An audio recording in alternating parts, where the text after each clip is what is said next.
Last week, the leaders of the MAC West, Northern Illinois, won a shootout with Toledo in the highest scoring non-overtime game in MAC history.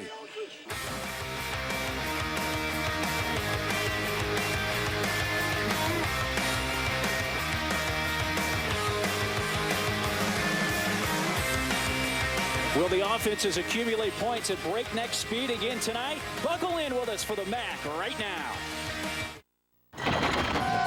Welcome to ESPN College Football Prime Time, presented by Russell Athletic. It is a gorgeous November fall evening at Doyd Perry Stadium in Bowling Green, Ohio. A Mid-American Conference matchup between the Northern Illinois Huskies and the Bowling Green Falcons. Northern Illinois, if they win out, they will play in the MAC championship game. They have the tiebreak after beating Toledo last week. And over on the east side of the MAC, Bowling Green is looking for conference win number 3 on the season.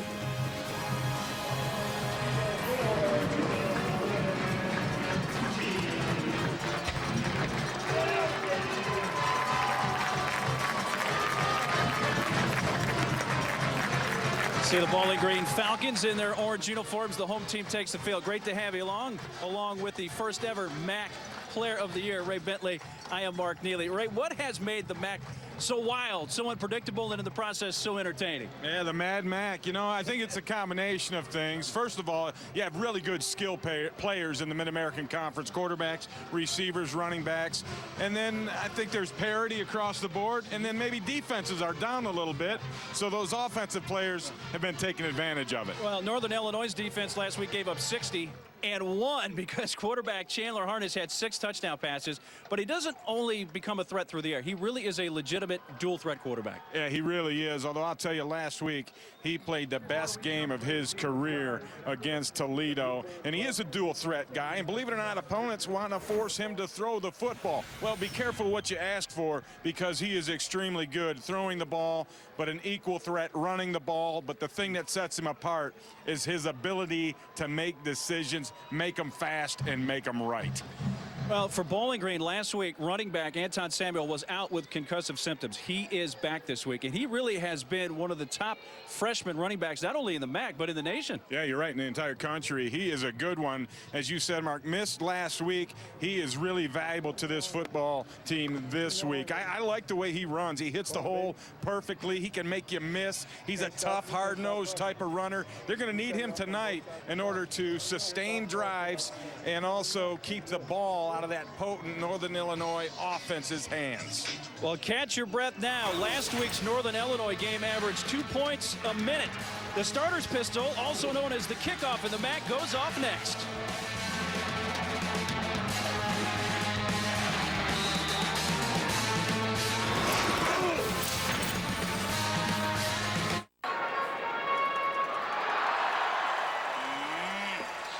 Everybody have their new AT&T BlackBerry? It's 4G, so you can do more faster. So, Catherine, post more YouTube videos of your baby acting adorable. Baby, on it. Matt, ignore me and keep updating your fantasy team.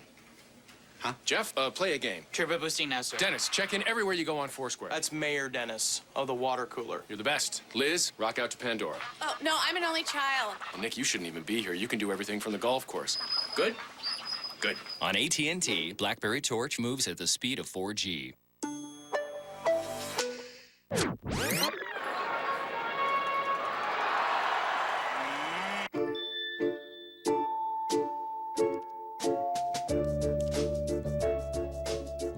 The new Samsung Smart TV. Stream music and movies, connect with friends, and everything else you love.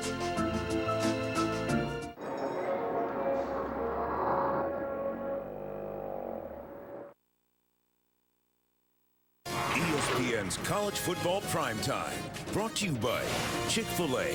We didn't invent the chicken, just the chicken sandwich. And AT&T. Get it faster with 4G. Rethink possible. A skydiver brought in the game ball for tonight here at Doyd Perry Stadium. Northern Illinois and Bowling Green in this MAC matchup.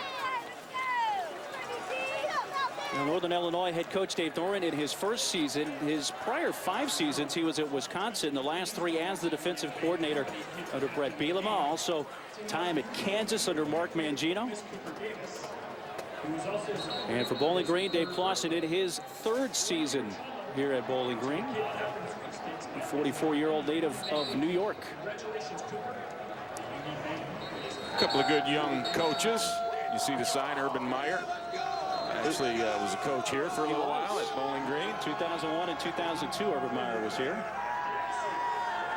The home team wearing the orange uniforms tonight with the white and brown trim. Northern Illinois won the toss and will defer.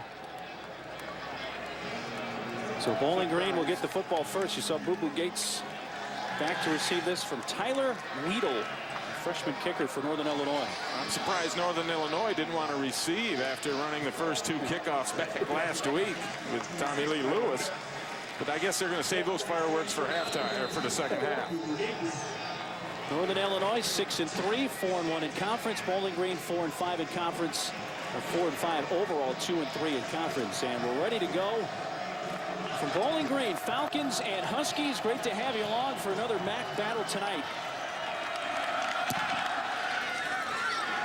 Boo Boo Gates backs up a couple of yards into the end zone, and he is going to bring it out to the 10. Battling at the 15-yard line and up to the 16. Dare I say that was a boo-boo. Probably should have left it in there. Number 7, the starting quarterback for Bowling Green, Matt Schultz, who really has improved. We saw him here a year ago, about the same time of year. He had 8 touchdowns, 14 interceptions last year. He's really turned that around, Ray. 19 TDs, 10 picks. Yeah, and the players around him are a little better, but he has improved dramatically, in particular with his comfort level in the pocket and his footwork. Samuel the back, and a throw on first down. Schultz goes across the middle, caught in stride. Kamar Jordan, and he's got a couple of steps and one man to beat. 20, 10. Pulled down in the end zone, touchdown. 83-yard touchdown pass. We're off and running in the MAC tonight. How about that? Here we go again.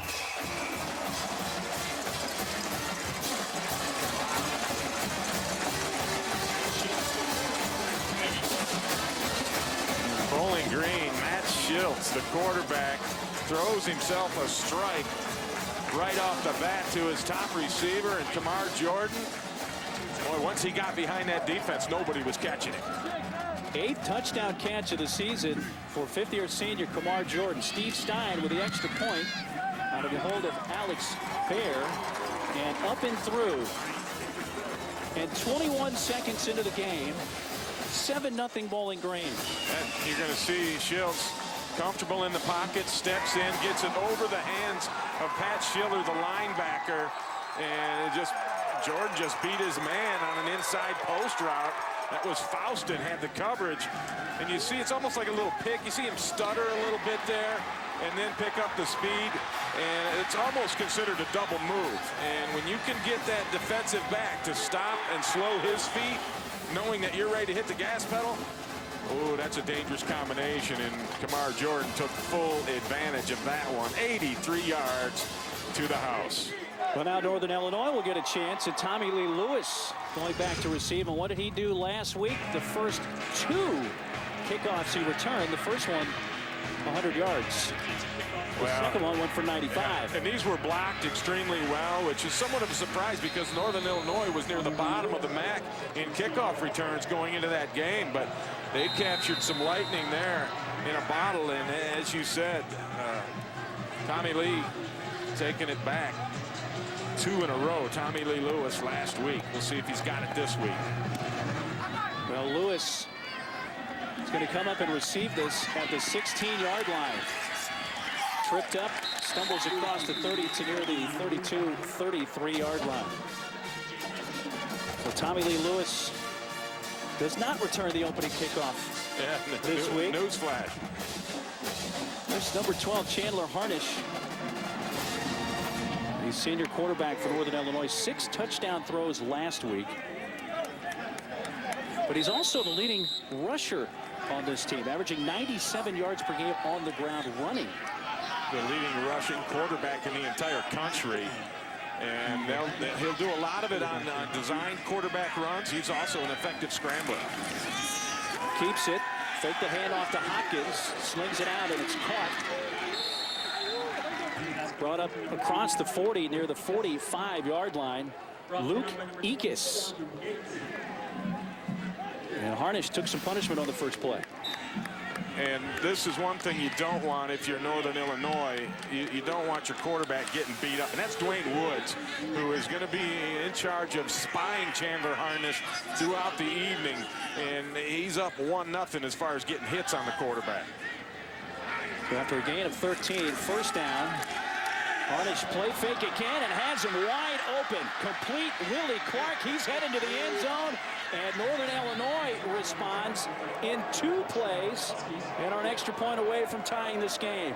Here we go. This is just a triple option in the new wave sense of the word, where the throwing is one of those options as opposed to handing off or pitching. And in this one, Harnish just gives a nice little zone read, ride, run fake. It sucked the safeties from Bowling Green up. He dumps it or drops it over the top for an easy touchdown to Clark. 56-yard touchdown catch, second of the year for Clark. The extra point for Matthew Sims. We're exactly 1 minute into this football game, and it's 7-7. Chandler Harnish throws his 19th touchdown pass of the season to tie it up. 119 data points. This is what we can gather from an ordinary crash test dummy. 2 million data points. This is what we can gather from a Lexus crash test genius.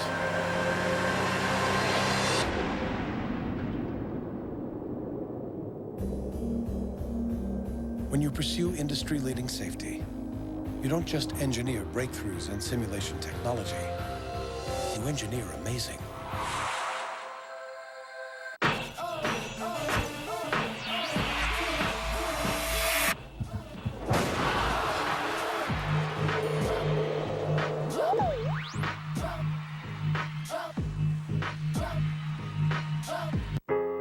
Some say we've lost our touch, that we're not the same people we once were, that we don't build things with lasting detail, or worse, that we just don't bother.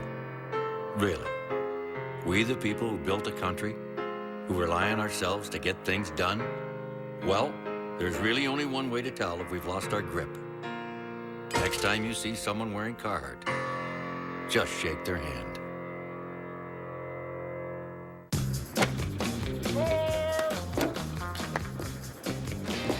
No matter what small business you're in, managing expenses seems to get in the way.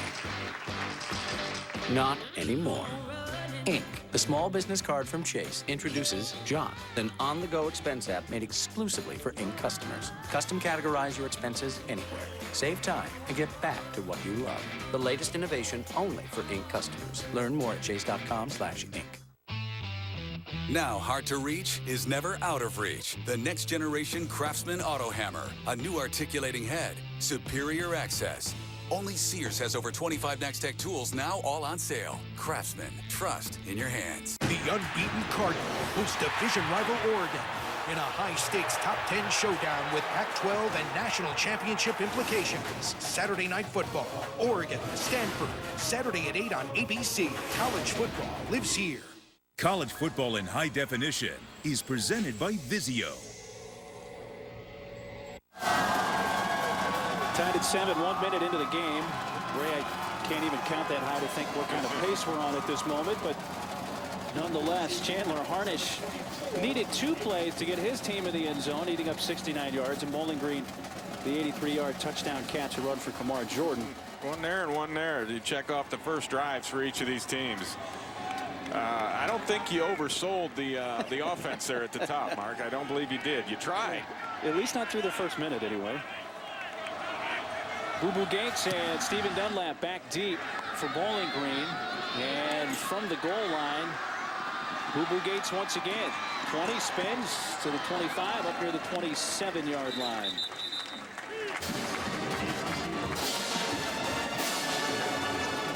So Matt Schultz will bring his offense back out onto the field. And the redshirt sophomore from Arcadia, California. Well, this game has all the appearances of a shootout right now, but that's not the type of game that Dave Clawson and the Bowling Green Falcons want to get in with Northern Illinois. They want to control the clock as much as possible, sustain drives, keep the ball away from their opponent. Schultz across the middle, and that's caught. Eugene Cooper up to the 47-yard line, a gain of 19. Let's take a look at the Bowling Green lineup. Running back, true freshman Anton Samuel, averaging 101 yards rushing per game, third in the nation in rushing yards for a freshman. And on the O-line, fifth-year center Ben Boychuk, a 4-year starter for the fifth-year senior. Schultz 2 for 2 for 102 yards so far. Hands it off, and the carry. Samuel and the pile pushing up near midfield. A gain of 4. The defense for Northern Illinois. Defensive end Sean Progar is the lone returning starter, but it is a veteran line for the Huskies. Middle linebacker Pat Schiller leads the Huskies with 80 tackles. And in the secondary, cornerback, former walk-on Rashawn Melvin, their top covered corner. He has a couple interceptions on the year.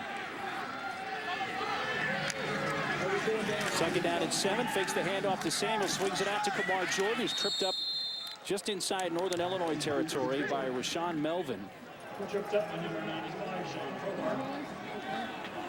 He picked up 4. It'll be 3rd down and 3. Right on schedule for this offense. And I expect to see some under center and some power running, multiple backs in the backfield out of Bowling Green at some point. However, tonight it's been all spread thus far. In motion goes Adrian Hodges. Shields looking his way, throws the screen to Hodges underneath, but that's well read. And we'll see where they spot him. Deshaun Durant came up to make the tackle, but it is a first down after a gain of 5. This Northern Illinois defense was shell-shocked last week by Toledo, giving up 60 points. And it doesn't look like they've gotten things figured out yet thus far here, if we can take these first 2 series into consideration. First down, Bowling Green from the 42 of Northern Illinois. The second possession of the game for the Falcons. Samuel off left tackle. Inside the 40 to the 38-yard line. He gains 4. Pat Schiller, the middle linebacker, and cornerback Johnny Faustin with the tackle. Just a simple inside zone play, and they just kind of turn Samuel loose and let him pick his spot. The no-huddle offense quickly snaps. The catch made out of the backfield by Samuel, tripped up by Rashawn Melvin. And this is something that Bowling Green loves to do, and that's just quickly throw the ball out to somebody in the flats. And whether it's the running back coming out of the backfield or a receiver in a quick screen type situation, they love to attack the perimeter quickly. Falcons converted on their first 3rd down. This is a 3rd and 5 from the Northern Illinois 37. Samuel moves to the right side of Schultz. Schultz, that ball was almost picked off. Sean Evans, the cornerback, had the coverage. Alan Baxter put pressure on Matt Schultz. Yeah, it's really just a 4-man rush, but you get a little bit of a stunt. Alan Baxter, who had the pressure. Normally a defensive lineman with his hand in the ground was up in a 2-point stance, and he snuck around the edge and made a hit. So they'll go for it on 4th and 5 from the Northern Illinois 37. Cooper in motion to the right side. Schultz looking right, throws towards the sideline and underthrows the intended receiver. Faustin had the coverage on Hodges.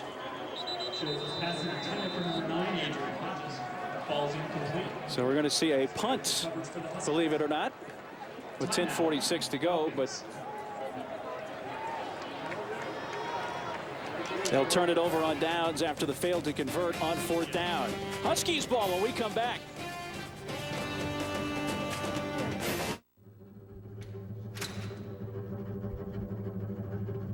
Team is not something you do alone. team is plural. Team is arms, legs, blood, sweat, and soul. A lot goes into team. But what we take away stays with us forever. 119 data points. This is what we can gather from an ordinary crash test dummy. 2 million data points. This is what we can gather from a Lexus crash test genius.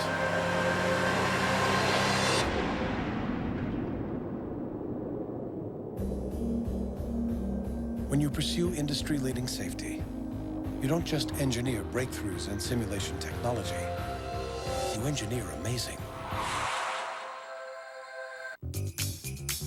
Just how many appliances are on our wish lists? Because this season, the timing couldn't be better. Right now, we can get those Black Friday prices without fighting through all those Black Friday crowds, which means we can do more this year without waiting around for the season to start. More saving, more doing. That's the power of the Home Depot. Why wait for Black Friday? This refrigerator is already just $1,298. Taco Bell's Double XL Chalupa. Double the premium seasoned beef, warm nacho cheese sauce, and toppings upon toppings in a monster chalupa shell. It's so big, you're gonna need a closer. This just in. Me. You're done. Fact. Really? Head & Shoulders is for more than dandruff. Yeah, it does 7 great things, like giving me a healthy scalp and great-looking hair. We should make that 8 things. Dude, why don't you just use this stuff? Head & Shoulders. 7 benefits every bottle. ESPN's College Football Primetime is presented by Russell Athletic, who remind you that together we are. And in part by Lexus. It's time to engineer amazing. 10:46 to go in this first quarter. Tied at 7. Northern Illinois and Bowling Green. Northern Illinois takes over on downs at their own 37-yard line. Chandler Harnish needed 2 plays to find the end zone. First series for the Huskies. As Ashford comes in motion, a handoff. Jazz Hopkins tumbling forward near the 43-yard line. Tackled by Dwayne Woods, a gain of 6. Look at the Northern Illinois offense, and on the offensive line, center Scott Weddich, a first-team all-back player. And also Jazz Hopkins, who backed up Chad Spann last year, leads the Huskies with 12 TDs. There's Weddich in the middle, a senior from Elkhorn, Wisconsin.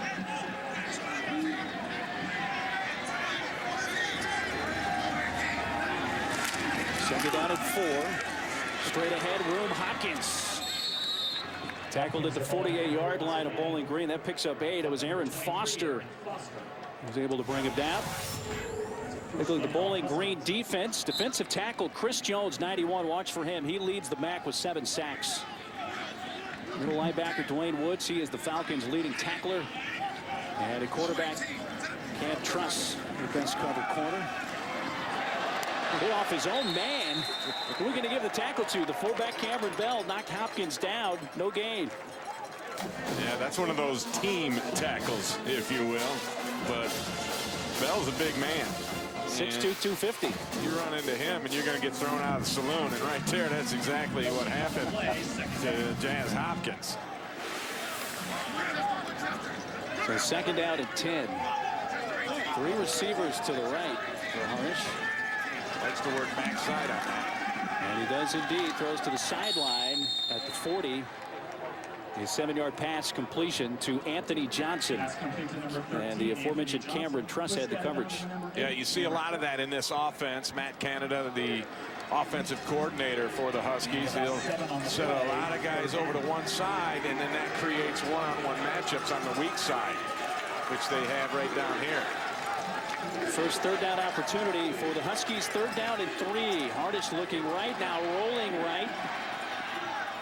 Complete at the 28-yard line, and then immediately knocked down Deron Brown. But it's a first down for the Huskies. It picks up 13 yards. This is an unbelievable job by Harnish, finding the white jersey amidst all the orange jerseys. I mean, it's amazing at the end of this. We'll Well, you got 1, 2, 3 of them right here that are in this picture. But by the time the ball comes in there, there was 5 Bowling Green defenders around it, and they still completed it. First down at the 27 of the Falcons. Under pressure, Harnish just slings it towards the sideline, but out of bounds. Charlie Walker, the defensive end, was the one putting the heat on him. And nobody blocked Walker coming off the edge.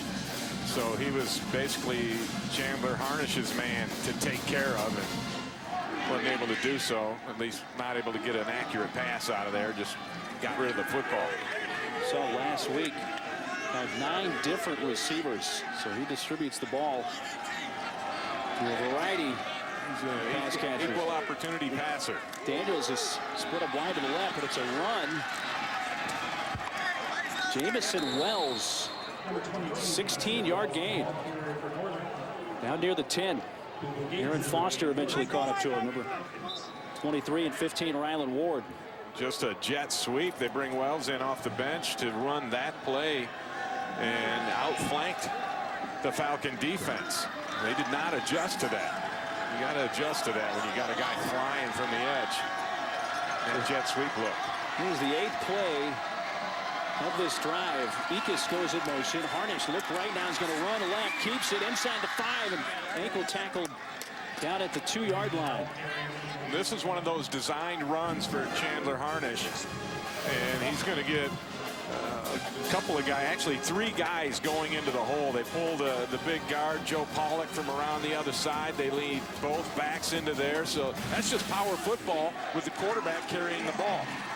They could actually get a first down without scoring, but it's 2nd and 2 from the 3. Ekus comes in motion again. Handoff. This is Hopkins, but he's wrapped up right near the line of scrimmage. No gain. Jarris Campbell, the nose tackle, is the one who comes up with this play. He just defeats his blocker. He knocks Pollock back and then makes the hit in the backfield. That's just one guy making a play right there. Number 90, Jarris Campbell. His dad, Paul, played college football at Ohio State under Woody Hayes. 6'5", 295-pounder Jarris Campbell out of Pickerington, Ohio. So it is a 3rd down and 2 from the 3. Under 7 minutes to go in this first quarter, tied at 7. Handoff. Now he kept it. And Harnish leaning forward after the play fake. Gets a yard.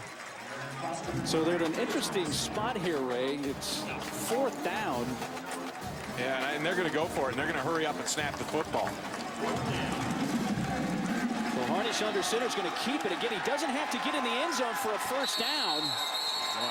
But did he get there? Did not look to me like he got it. Now there's a late flag that comes in. Well, after the pushing and shoving, never really quit. But I thought that was too far to sneak the ball. I mean, this was a good long yard that they had to make. To me, you're going to sneak it when you have less than a yard to go. All right, here it is at the end, and this might be what they call a late hit by Rylan Ward, just launching himself at Harnish's head. High ball foul, personal foul, number 15 of the defense. Used the crown of his helmet on the quarterback. That's a half the distance to the goal. Automatic first down. How costly is this penalty? Because I don't know if they could have turned it over on downs here. I don't think he had the first down, do you? No, he did not have the first down. There's no question that I don't believe he made the first down. But that's a heck of a shot. I mean, you can't do that. Not in today's football. So instead of turning it over on downs inside the 3-yard line, it's a 1st and goal from the 1. Hopkins trying to get in, is close. No signal. He did not get in. You're looking at a pretty good defensive stand right now from the Bowling Green Falcons, and this has long been a problem with the spread offense. How do you pound it in when you get inside the 2-3-yard line? And one way to remedy that is to bring extra backs in, which they have right now, 2 backs in the backfield and another one at the wing. 2nd and goal from the 1. Harnish hands it off. Hopkins leaning forward, did not get it in. He was down before he lost the football. Paul Swan able to keep him out of the end zone. That would have been a great opportunity for a play-action pass, and I just can't believe Northern Illinois will try to bang their head against the wall. Again, you see right there, he was obviously down before the ball came out. But Coach Clausen says, oh, it's our ball. No, not quite. But to me, this is the time to throw the football. Get Chandler Harnish on the edge with a run-pass option. Timeout called by Northern Illinois head coach Dave Doran. First charge, timeout. A 3rd and 1 coming up. But you take into account the tries they had prior to the personal foul. It's been quite a stand here for the Falcons. Can they keep it up when we return? ESPN Monday Night Football. Vikings-Packers at 8:30. When a beer tastes both refreshing and flavorful, there are some reactions you can't control.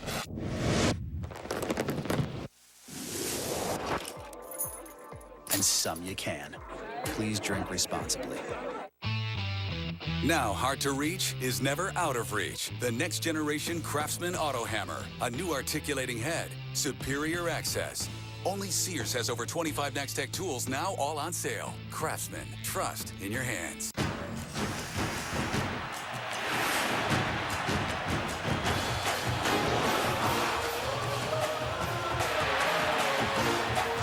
Heisman hopeful Andrew Luck and the unbeaten Cardinal host division rival Oregon in a high-stakes top 10 showdown with Pac-12 and national championship implications. Saturday Night Football presented by Southwest Airlines. Oregon, Stanford, Saturday at 8 on ABC. College football lives here. The emotional burden of debt. Not everybody can understand it. The worry, the endless collection calls. We know what it's like to be in your shoes. We're the providers of Care One Debt Relief Services. How do we know? Bernie Dansell, who created Care One, has been in your shoes. Over 20 years ago, he had his own battle with debt, which motivated him to start what is now the nation's largest brand of debt relief services. We've helped over 5 million people just like you find a better way out of debt. Call our certified credit counselors for your free personalized plan. It's not a loan. It's not bankruptcy. We help you consolidate your unsecured debt into one affordable monthly payment. The only shame in being in debt is staying in debt when the solution is right in front of you. We understand. We were founded by someone who's been there. Call us today or visit careoneworks.com. Care One. We know what it's like to be in your shoes. It is 3rd down, so ignore that marker. A 3rd and 1 coming up. Northern Illinois' red zone offense, they've scored all 10 times in the red zone in their last 2 games. This is the 5th play, though, in a row inside the Bowling Green 5. Handoff and into the end zone. Jazz Hopkins for his 13th rushing touchdown of the season. Touchdown. They rolled in behind the right side of that offensive line. Got some pretty nice blocks there from Pollock and Otis, along with Ekus, the tight end.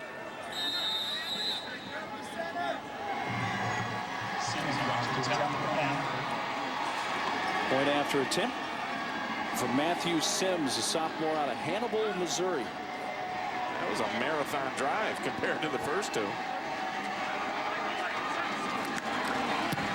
Point after makes it 14-7 Northern Illinois. Where a personal foul penalty played a huge part in that drive to keep it alive for Northern Illinois. This was on 4th down. He had not made the 4th down. It looks like they were going to turn it over on downs, but the personal foul committed by Ward eventually allowed Hopkins to take it into the end zone for the go-ahead score.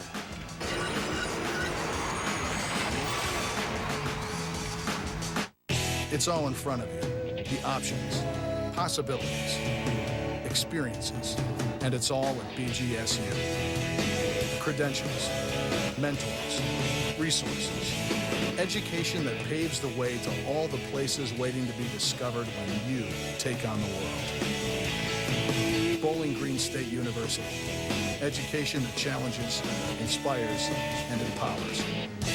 Education worth celebrating.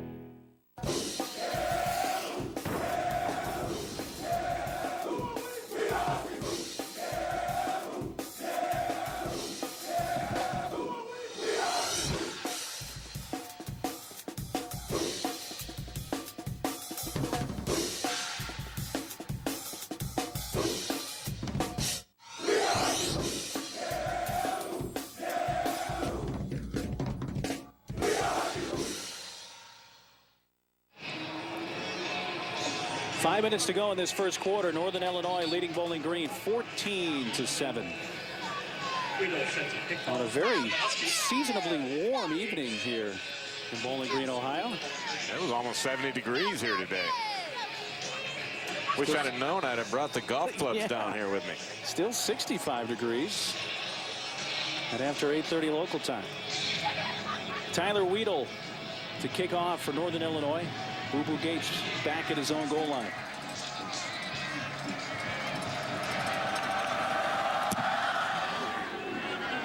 This will be shorter, taken by Gates at the 6. Hits the 20, comes to the near side, 25, but a flag back at the 18-yard line. Gates fighting forward across the 30. Gates receives the but it looks like this will come back with the flag back at the During the return, 16. Illegal block in the back, number 42 of the receiving team.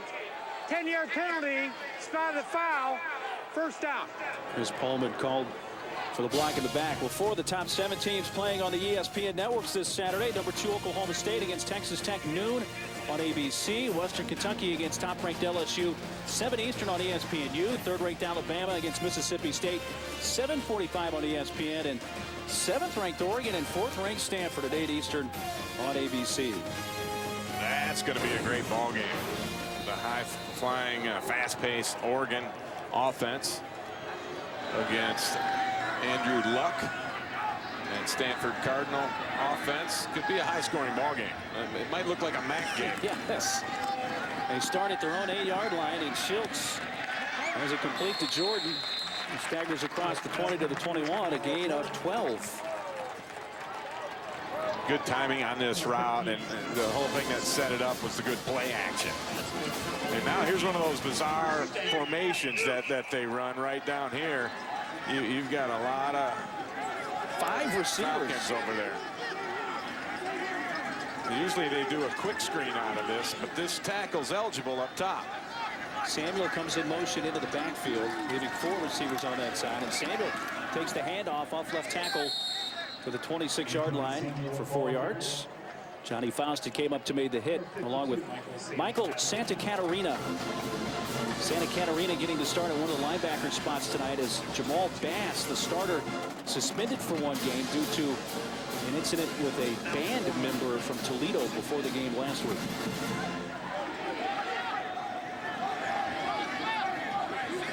Second down and 6 from the 26. 3 receivers to the right. This time with Samuel in the backfield. Fakes the handoff. Schultz out of the hands and incomplete. Eugene Binky Cooper had it for a moment, but Jordan Delegal gave him a little push right as the ball got there. Good coverage down the field. It just forced Schultz to have to dump it down to his kind of check down receiver. In that case was Cooper.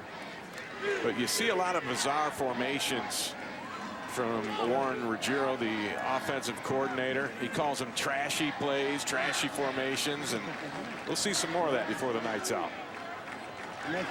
Cooper comes in motion. 3rd down and 6. Bowling Green 1 of 2 on 3rd down so far tonight. Schultz under pressure.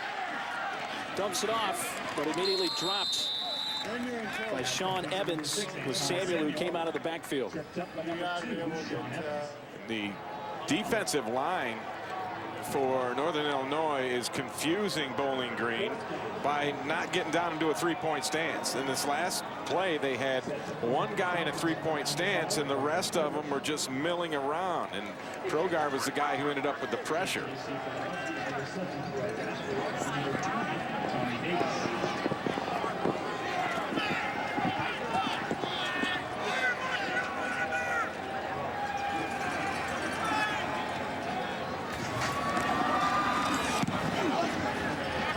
It's a short one that'll land at the 41-yard line. Take a Bowling Green bounce inside the 30. So that's where Northern Illinois will take over. A 14-7 Northern Illinois lead with under 3 minutes to go in this first quarter. We were off with a bang in this football game, Ray. Those first two series, and we're like, oh my goodness, it's going to be one of those type of games. But I think each team has settled down a little bit now. And even though Northern Illinois scored on that last drive, it took up 13 plays. Defenses are settling in a little bit, and hopefully, for an old linebacker, I want to see some defense tonight. Maybe we'll get a shot at some of that. Huskies begin at their own 28-yard line. Harnish coming to the near sideline where the catch is made and turning upfield and all the way across midfield goes Anthony Johnson. 25-yard pickup. They can get him in chunks in a hurry. And that's just another great timing route and an accurate throw from Chandler Harnish. I mean, he doesn't miss the mark very much at all. On the option, the pitch goes to the back. Jazz Hopkins met at the 38-yard line. That goes for 8 yards. First drive of the game, 2 plays, they went 69 yards and scored. Now, they score on the second drive as well, but they really had some hard-fought yards inside the 5. Turned into a 13-play drive and helped by a personal foul penalty to keep the drive going. Second down and 2. Harnish immediately swings it out. That ball hung in the air a while, but Deron Brown advances up near the 20-yard line. 18-yard gain there. Boy, T.J. Lynch eventually bringing him down. The problem with this for the Falcons defense is they're just too far off. And if they continue to play off like that, you're going to continue to see Northern Illinois go to those quick screen type throws and try to force that defense up. Handoff. Hopkins breaks a couple of tackles and finally pushed down just outside the 10-yard line. A gain of 9. Aaron Foster, 23, making the tackle.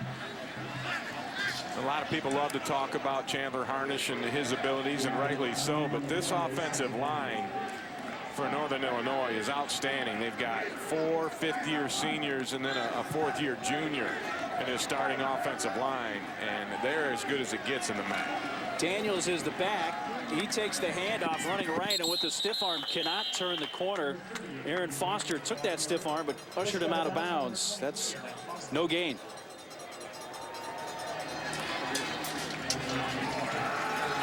This is, as I mentioned, Mark, a veteran offensive line. Look at that, 155 combined starts for this group, and they're to that, what I call the yeah-yeah stage, where a lot of times you have to make certain calls. These guys don't have to make the calls. All they do is look at each other and say, yeah.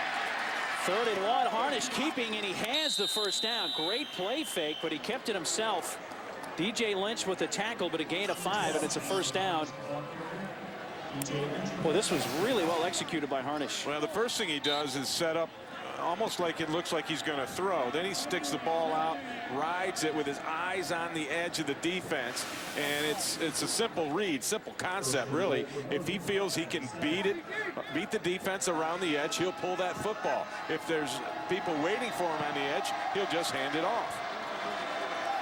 1st and goal, Huskies from the 7. Handoff, Jazz Hopkins. Met a wall at the 5 before he's pushed back, and a little extra pushing and shoving there. Yeah, Jazz Hopkins almost threw a jab there at the end at Aaron Foster. And sometimes you'll see that flag. I mean, that was as close to a punch as you'll get. Clock winding down, final seconds of this first quarter, and Northern Illinois decides they'll take it to the other end. The numbers for Harnish in this first quarter, very impressive.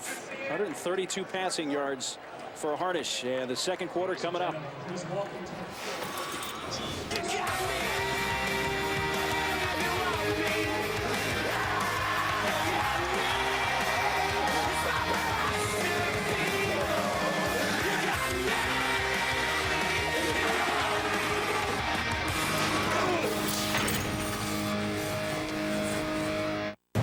Quicken Loans Carrier Classic, Friday at 7 on ESPN.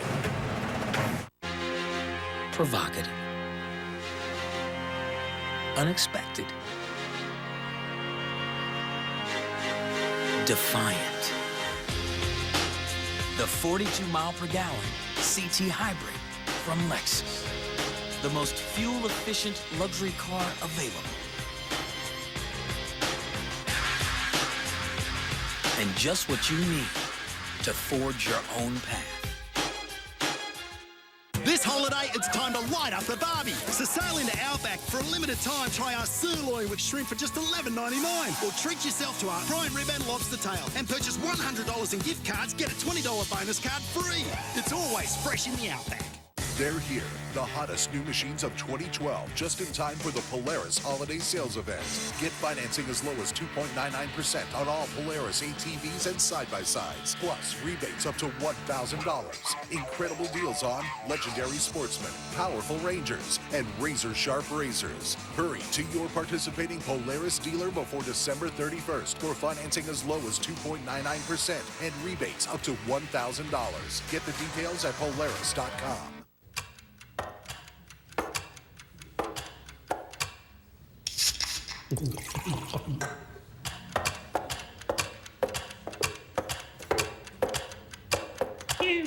Red Bull gives you wings.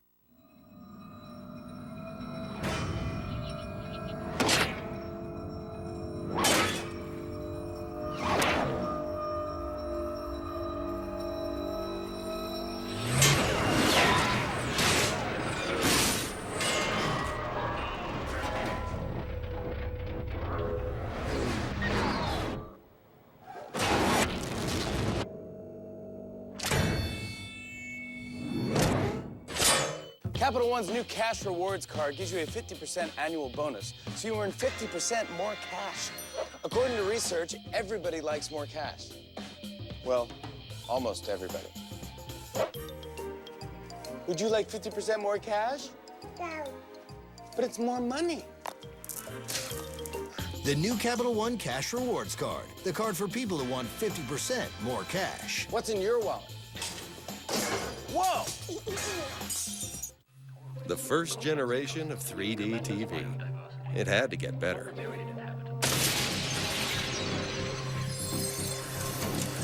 Introducing Vizio's Theater 3D. Leave behind the expensive battery-powered glasses, the screen flicker, the darkened picture. Just put on the same glasses you use in the theater and enjoy. The next generation of 3D TV from Vizio. Entertainment freedom for all. Into the second quarter here at Bowling Green. Northern Illinois leading the Falcons 14-7.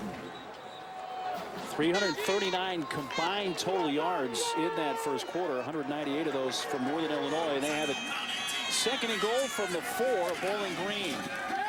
Hardish to the back corner of the end zone. A flag comes out. Marks the intended receiver. But Javon Laycock, we have picked up the flag.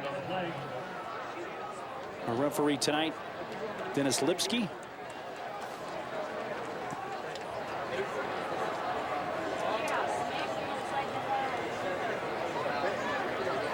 It really wasn't a catchable ball.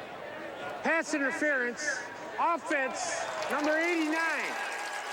15-yard penalty, repeat, second down. Well, the tight end, Jack Marks, called for offensive pass interference. Let's take another peek. Well, here's big number 89 right there. And you see him engage the defender. I don't know. Really? That's offensive pass interference?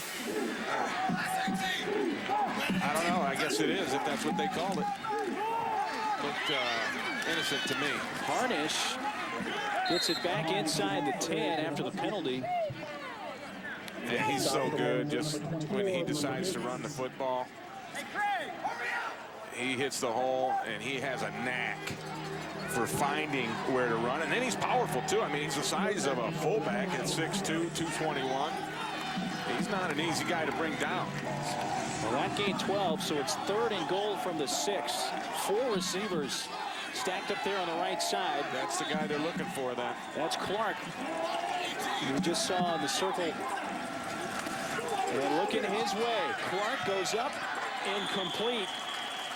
Daryl Hunter with the coverage there for Bowling Green. Well, you were right on it, partner. Well, that's what they try to do. Single somebody up, get the matchup that you want, and then toss it up there and let your guy who you think is better in that one-on-one situation make the play. And that time, Daryl Hunter, the true freshman corner, he was up to the task, and he took that one away from Chandler Harnish. Matthew Sims for the field goal attempt to 23 yards out of the hold of Ryan Neer.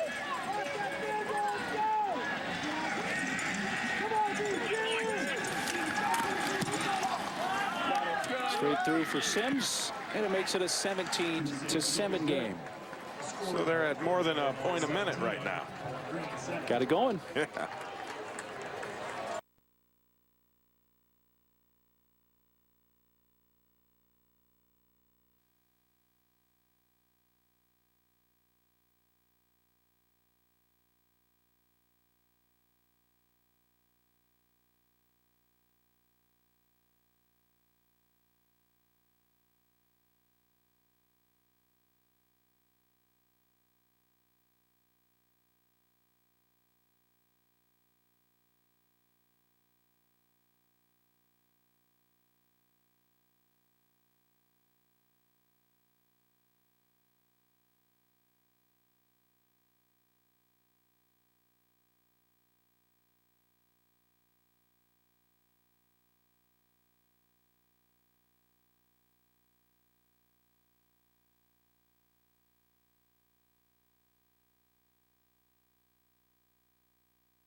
A salute to our veterans. All week long, we'll feature sports-related stories and special events throughout our programming lineup, focusing on our troops and veterans. And you can support our troops and wounded warriors, home or away, and their families by going to giveuso.org, or you can donate $10 by texting USO to 50555. And coming up this Friday, Michigan State, North Carolina, just off the coast of San Diego. Friday at 7 Eastern, and on the Carl Vinson aircraft carrier. The court went down today. That's an actual shot from earlier today, right? A couple of them. Man, would I love to be at that thing. And I'm wondering, because I believe they're out to sea, right? Or are they not? No, it's off the coast. Yeah. So it could be a little treacherous as far as the footing, don't you think? You mean the boat or the carrier rocking back and forth? That boat's rocking. I don't want to be on it.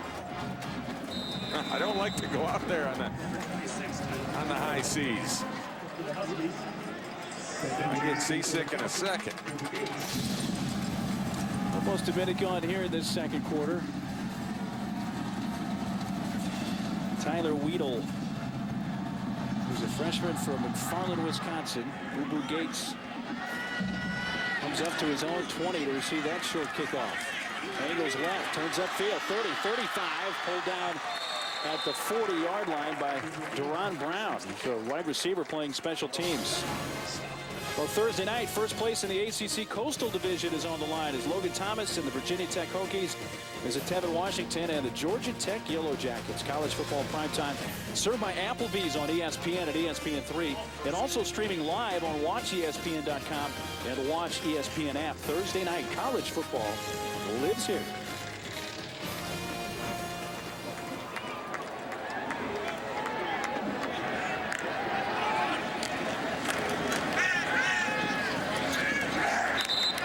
Incomplete from Schultz. Second down. They tried to set up the screen, but Northern Illinois saw it coming and just totally took it away. That was a great job of recognizing the thing. I don't know if he meant to or not, but Ron Newcomb grabbed a hold of the back and wouldn't let him loose.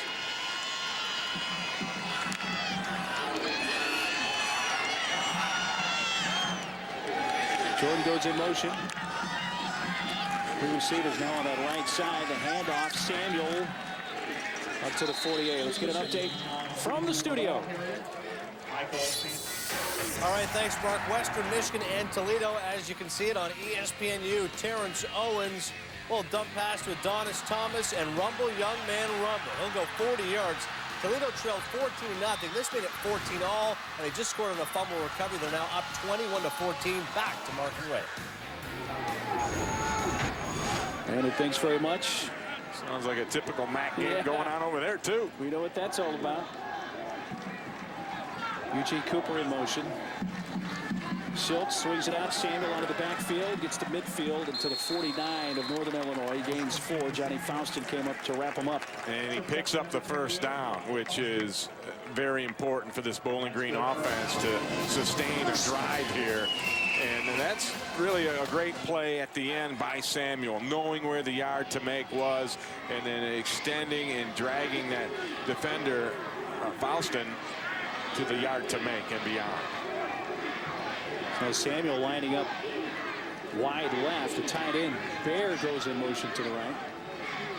First down from the 49 of the Huskies. Nice catch on the move, Jordan, but tackled at the 41-yard line. He picks up 8. Again, Johnny Faustin there on the hit. It's interesting how Schultz handles the ball. It's almost like he takes too much time as he gets his hands on the ball how he wants after he takes that shotgun snap. It's very deliberate.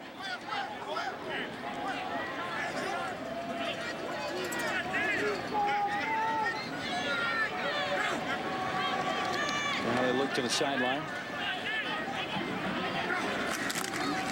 Quick shovel. Running left to the 35-yard line.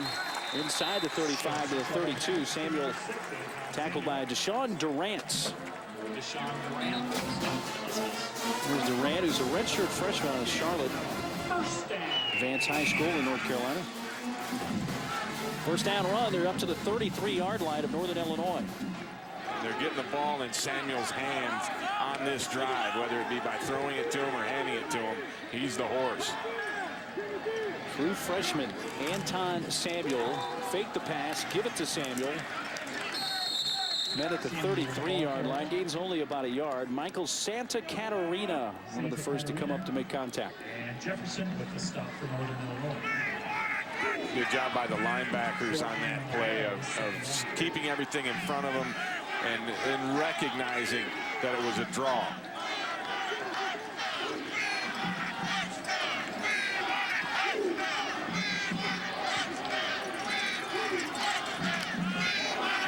Here comes the blitz off the edge. Schultz throws it towards the sideline. Incomplete for Hodges. Jordan Delegal came flying off the edge, and then the ball Jefferson put some pressure on. Yeah, you see him time the blitz perfectly from the top end, and Roussos, the right tackle, had no chance really of being able to block Delegal.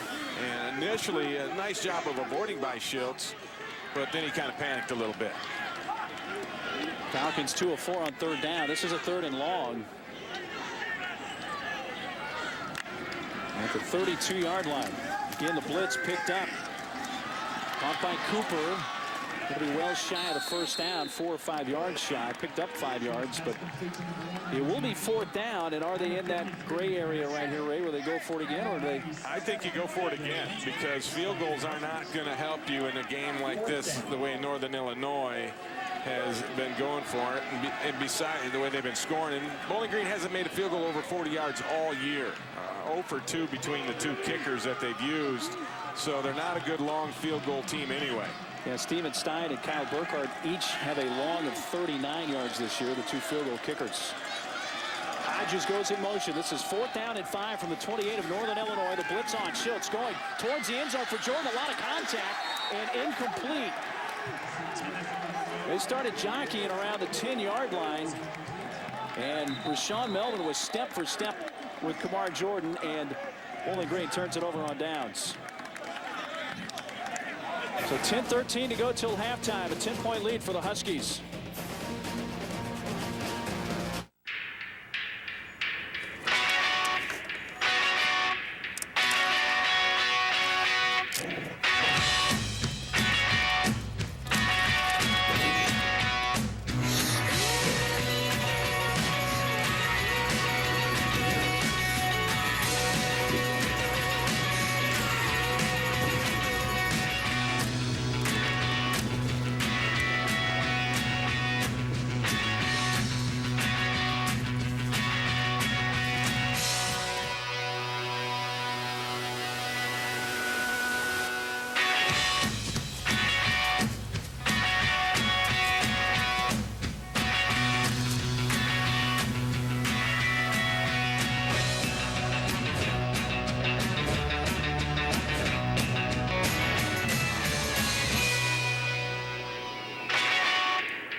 I want you to be director of the Bureau of Investigation.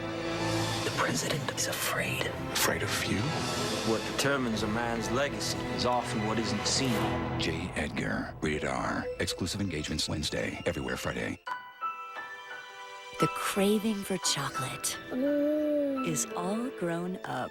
Ooh. Jared presents beautiful, natural Levion chocolate diamonds and chocolate South Sea pearls. Levion is the only company on Earth to make jewelry with chocolate diamonds. Levion, the leading family in jewelry, from ancient royalty to today's red carpet. You will only find these styles at Jared. Levion chocolate diamonds, they're anything but vanilla. That's why he went to Jared, the Galleria of Jewelry. An Xbox 360, Call of Duty Modern Warfare 3, and a travel toothbrush. Hello? You get Modern Warfare 3 yet? Of course. Been playing. Oh, I've been all around the world. Right now I'm playing the New York map. In New York. What? Yeah, I flew to New York and got the game an hour before you. If you're in New York, how many toes does the Statue of Liberty have? 10. Dang, you are there. Rated M for mature. Get Call of Duty Modern Warfare 3. The best way to play is Xbox 360. The fastest way to play is Walmart. Back here at Bowling Green, 10:13 to go. Northern Illinois leading Bowling Green 17-7, and Huskies take over on downs. Bowling Green now 0 for 2 on 4th down so far tonight. And I didn't like that last play call either. Just too high risk. Wide open across the middle at the 40-yard line. Perez Ashford picks up 12 yards. Aaron Foster wrapped him up. By number 23, Aaron The Foster. Bowling Green defense needs a stop just to build their confidence at the very least.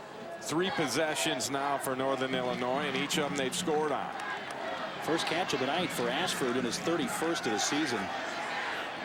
Nathan Palmer, who leads the team in catches, coming in with 31, yet to have a pass catch tonight. And off, Hopkins running left. On his back was Jerry Boo Boo Gates. And a 4 or 5 yards. You look at the Huskies, 9+ games this season. They're scoring a couple of points about every 3 minutes. That's pretty remarkable. Yeah, that's pretty good. That's reminiscent of arena football. That was a point-a-minute sport back in the day when our spotter Mike Black used to play and I used to coach. That was a lot shorter field, and Harnish keeping about 1.5 yards shy of the first down near midfield. He gains 4.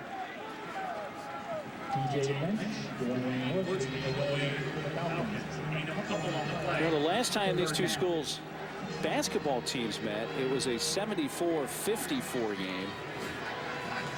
See if we compete with those totals tonight here on the football side. I'm betting that the Huskies are going to get pretty close to that 54. Pass complete at the 48-yard line. Daryl Hunter immediately wrapped up Johnson. That pass came to the near side. And Hunter had a great break on the ball, but the Bowling Green corners right now are playing way too far off for my taste. Because they're not going to, even if they make great breaks, they're not going to get there to make a play on the ball. And I mean, look at all this space up here and even down here. Or any kind of quick screen or quick hitch, any underneath route, you're basically giving to them. Harnish fakes the handoff to Jamal Wobble and is going deep. Brown incomplete at the 5-yard line. Deron Brown, the intended receiver, into the coverage from Cameron Truss. Chris Jones had good pressure on Harnish, and I think at the end of that play, you need a little bit more out of your receiver. Deron Brown got some alligator arms, and here's Chris Jones putting a big hit on Harnish, and they need more of that. 3rd time tonight Harnish has been hit.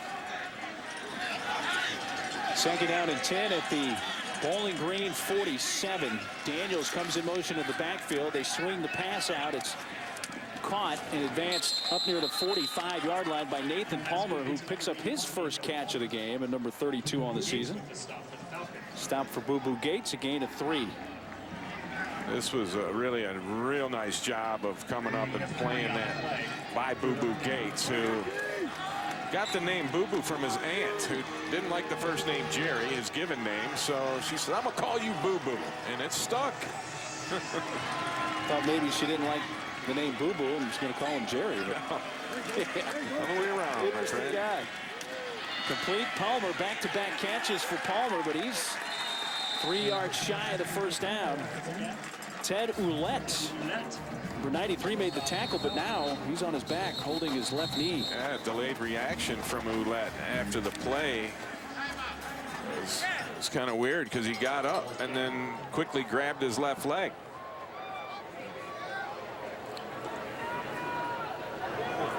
A 4th and 4, and we'll step aside with 7:40 left till halftime.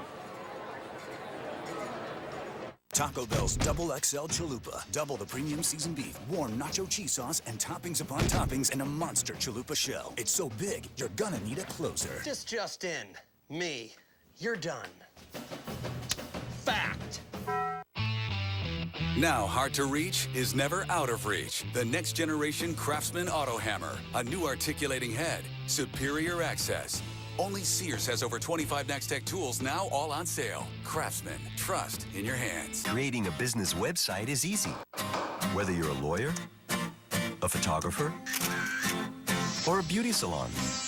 Choose from over 200 types of business. Select your company name, color scheme, and design.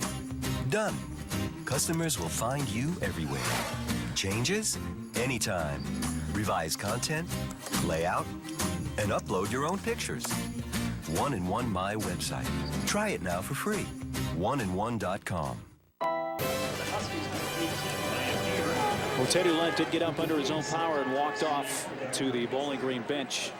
A 4th and 4 for Northern Illinois from the 41 of Bowling Green. Thought they may go for this raid, but it looks like they will punt as Ryan Neer has come out. Great time for a fake. Got Bowling Green up there. You're able to get rid of it. Gates lets it bounce around the 15-yard line. It takes a Huskies roll inside the 10. And they'll down it there.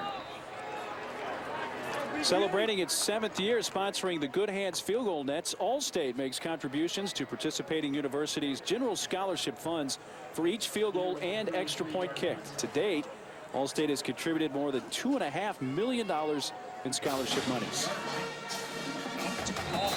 That was a great stand by the Bowling Green defense. They needed that. That can build some confidence because they had not really even stopped or slowed down the Huskies up to that point. To force a punt, that's a good sign.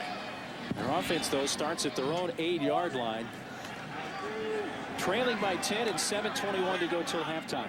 Samuel is the back.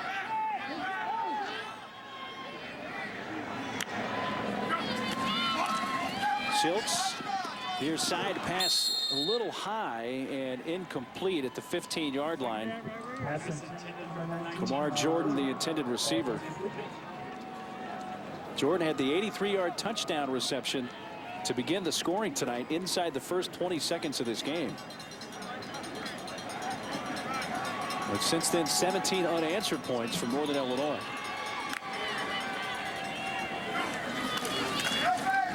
Schultz brought down at the 1, very close to being a safety, but Ron Newcomb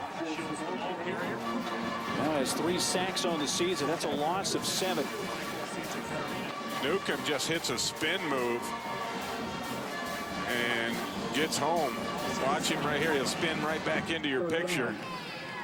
That's just a really nice pass move.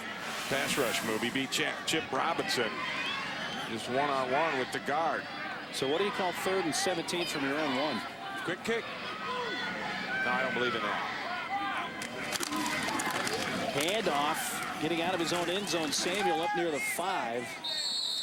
So that's going to give the Bowling Green punter, who's a very good one, Brian Schmidtbush, a little more room to punt it out of there. Here's an opportunity for a guy, Schmidtbush, who's averaging 47 yards per punt this year. His long is 81 yards. This guy can really boom him. Yeah, he needs an 81-yarder right now to change field position because the offense, a 3 and out under those circumstances is not what they wanted to see. Tommy Davis back at his own 43 for Northern Illinois.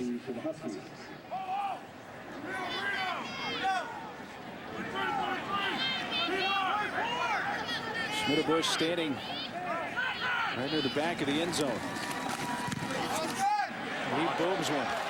Wow.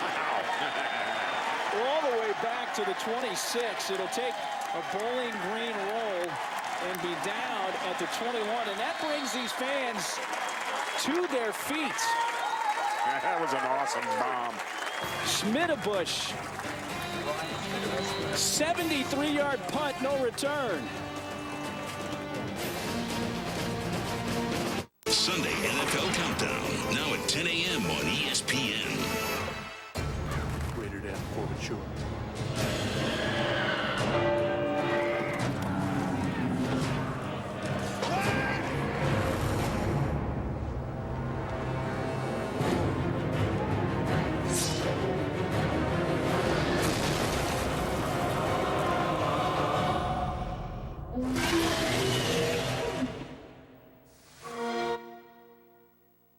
Pre-order now for Xbox 360. This is $100,000. We asked total strangers to watch it for us. Thank you so much. I appreciate it. I'll be right back. They didn't take a dime. How much in fees does your bank take to watch your money? If your bank takes more money than a stranger, you need an ally. Ally Bank. No nonsense, just people sense.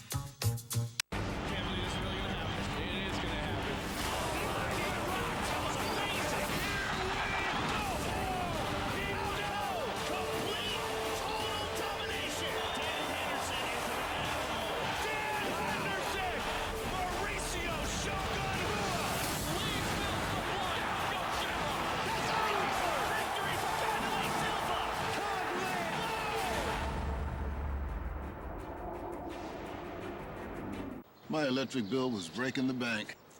So to save some money, I trained this team of guinea pigs to row this tiny boat.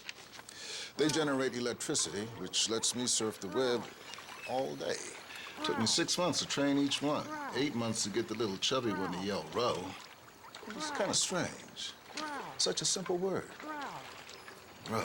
There's an easier way to save. Get online. Go to geico.com. Get a quote. 15 minutes could save you 15% or more on car insurance. Well, redshirt sophomore Brian Schmidtbush officially a 73-yard punt, but from where he booted this thing went 80 yards in the air. Yeah, this is an amazing. I mean, look at this. We ran out of room, and we're pretty wide here with this deal. That thing went amazingly. What'd you say, 80 yards in the air? He goes from about 7 yards deep in the end zone, and watch where it lands. It lands about the 27. Right there, yeah. That's 80 yards in the air. That's pretty good. But officially a 73-yard punt. So Northern Illinois begins at their own 22-yard line. And Harnish to run. 25, 30, more green, 40. Peels towards the sideline, down at the 45. We got a tremendous block from the back. Akeem Daniels to gain at 23. And that's where Harnish will get you on these kind of runs. That's a designed run, a quarterback draw, and they caught the Bowling Green line stunning away from where he ran, and then he got the downfield block from his back, Daniels. First down, Huskies from their own 45. Harnish keeps it, slings it out left side off the hands of Perez Ashford, and incomplete. Well, Saturday, a full day of great college football games kick off at noon Eastern on ABC and ESPN2. On ABC, you'll see either Oklahoma State and Texas Tech, or Ray and I will be in Cincinnati as West Virginia takes on the Bearcats. And ESPN2 has a Big Ten battle between Michigan State and Iowa. Go down there and see what Butch Jones is doing with that Cincinnati ball club. They're the surprise of the Big East. Won what, 6 in a row now, undefeated in the Big East? That one dropped by Brown. Well, Ashford dropped one on the previous play, and this time it's Brown with the drop, and it's 3rd and 10. Don't see that very often, back-to-back drops, and that's another thing that helps Dave Doran's football team and Chandler Harnish's excellent group of receivers. A really good group. A lot of different guys can make plays for him. Nathan Palmer had 3 touchdowns last week. We've seen Willie Clark do his thing already today. Ashford, Brown, Johnson, Moore. I mean, they've got a bunch of guys that can do things with the ball once they get it. 3rd and 10. Harnish under pressure, slings it off to the far side and incomplete. Well, the rush was on, and Chris Jones, as well as Gabe Martin, brought the pressure on Harnish, who just had to get rid of that thing quickly. And Gabe Martin just basically comes off the edge. He's the second man in, and nobody picked him up. I mean, if you're rushing the quarterback, that's a dream come true when nobody blocks you. But Harnish saw it and was able to get rid of the ball in time. So Northern Illinois to punt. Ryan Neer, who may have a little punt envy after the boot from Schmidtbush, calling for the fair catch. Gates at the 23. 4:53 remaining till halftime. Huskies 17, Falcons 7.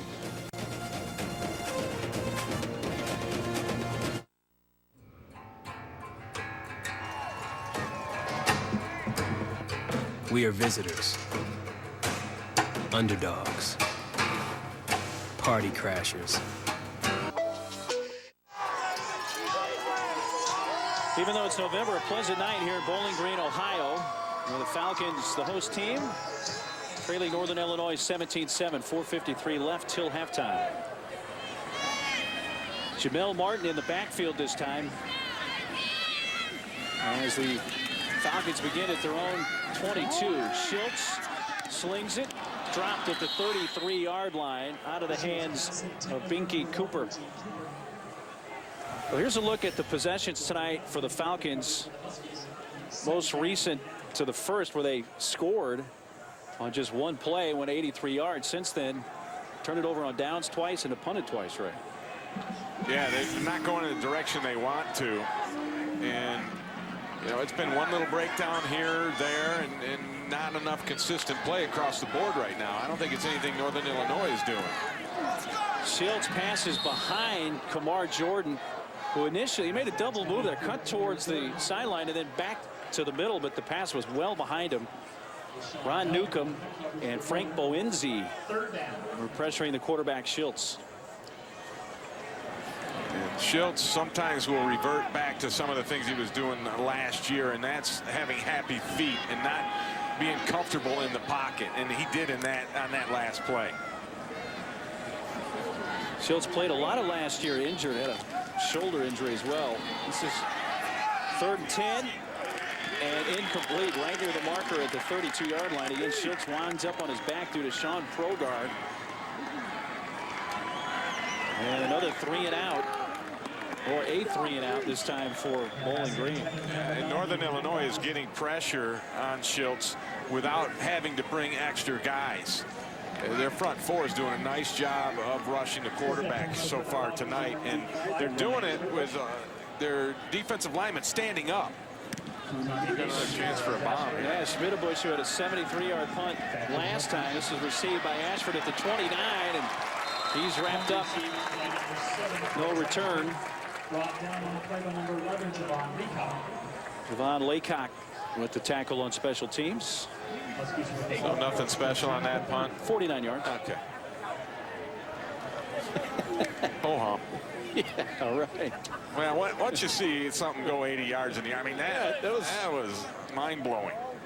You just don't see people kick a football like that very often. Had an 81-yarder early in the season against Idaho.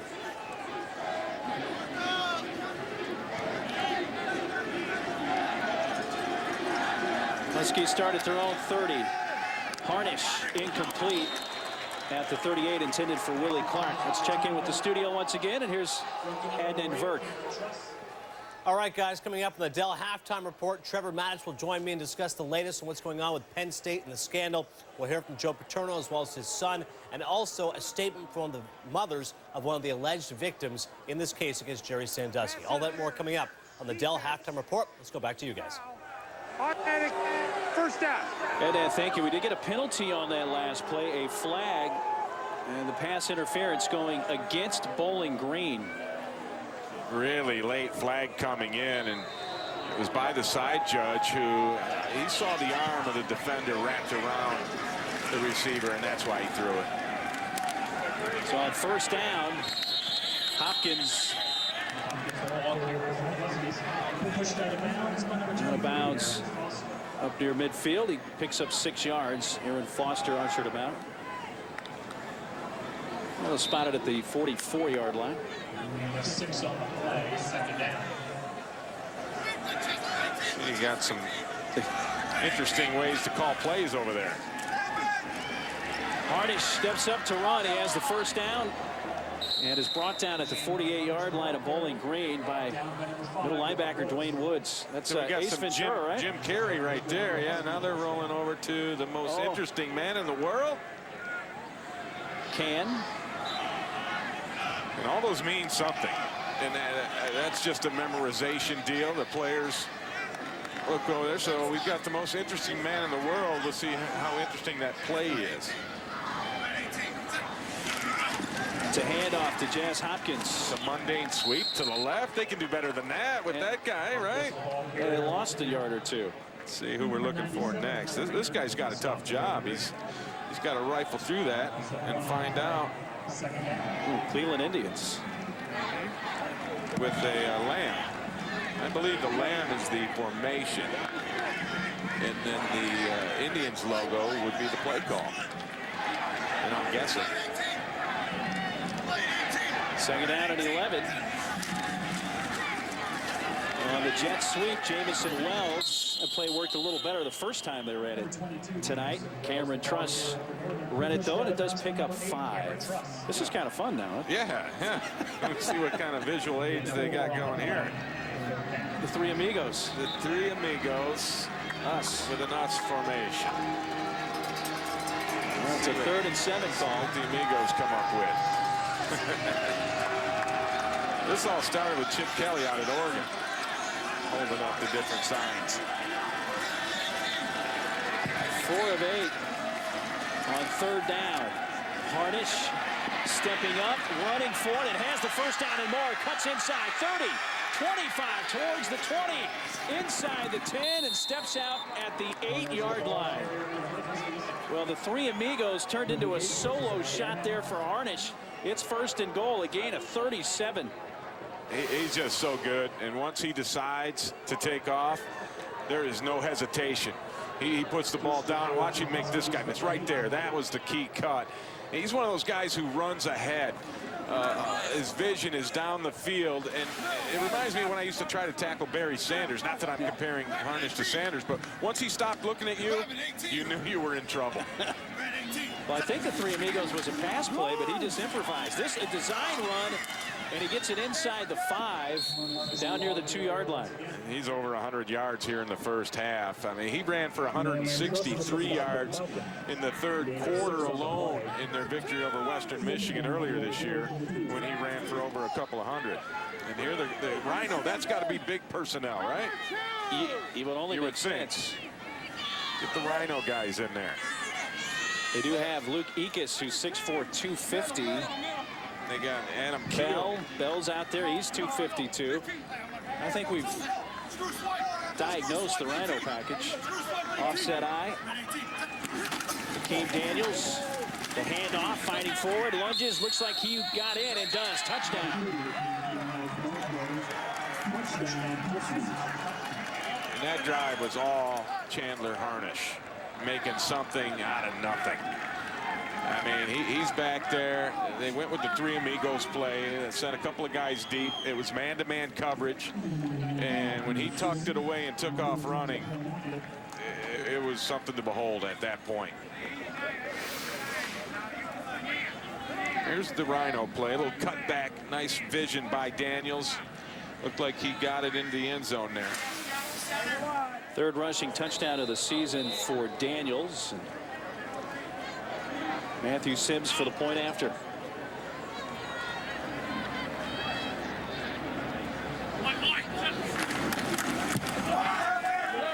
(24-7) Northern Illinois, 1:21 to go till halftime. Let's check in with the studio once again, though. Here's Adnan Burke.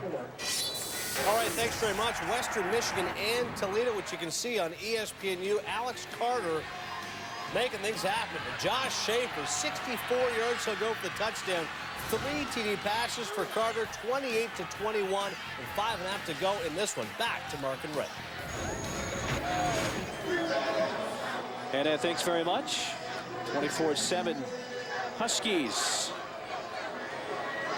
Well, hey, before we get to halftime, our entire crew would like to send our good karma to a member of our crew, Brian Sachs, who is back in St. Pete Beach, Florida, with his wife, who is recuperating from surgery. Brian was really looking forward to this trip. He is an alumni of Bowling Green.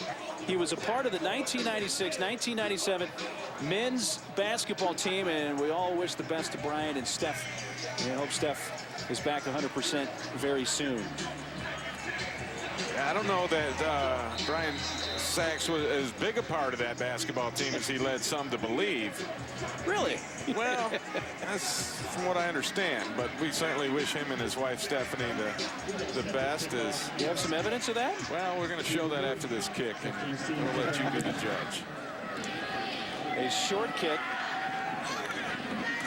taken at the 19-yard line.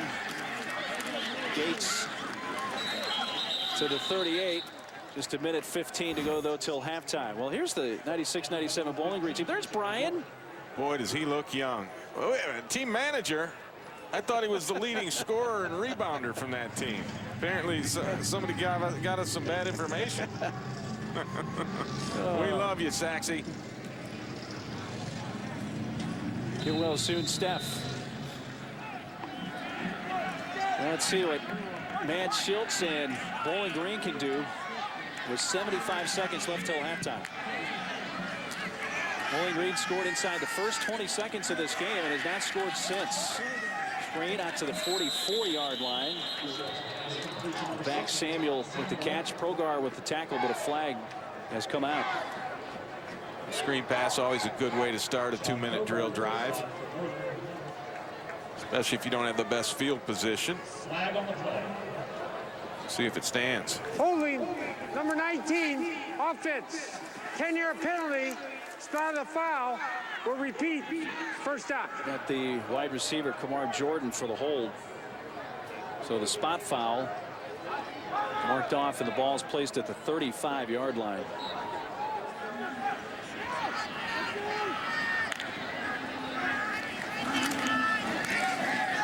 Schiltz across the middle, wide open.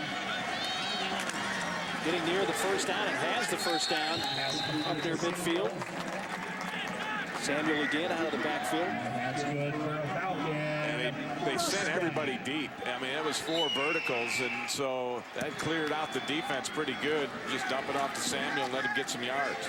Schiltz fires towards the sideline, complete at the 35, and then immediately bumped down Sean Joplin.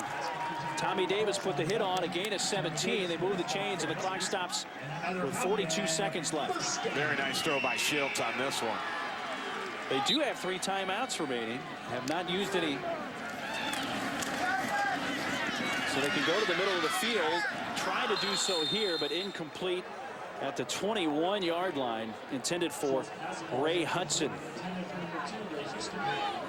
Bowling Green did a nice job of picking up the blitz on this particular play, but boy, Progar was the spy, and he was sitting back waiting for Schiltz to do something, and he cleaned Schiltz's clock at the end of that play. Second down and 10 at the 35 of Northern Illinois. All 3 timeouts still for Schiltz, looking right, and that ball almost intercepted. Demetrius Stone, the free safety, was really the only one in the vicinity, but Sean Progar put the heat on Schiltz, and he did not make a very good throw. Boy, I'll tell you, it looked to me like Joplin was being held right there big time. They miscommunicated on the route, but I don't know how the officials missed that one. That was pretty blatant. Third down and 10. Schiltz flushed out right, hit as he throws, and incomplete. Demetrius Stone, who almost had the interception on the last play, rushing the quarterback there and caused that throw by Schiltz to go right into the ground. Stone just came up from his safety spot and is late getting there on the blitz, but because Schiltz had to hold it for so long, he ended up getting home. So 25 seconds left, 24 seconds. It's a 4th and 10, and Bowling Green will go for it.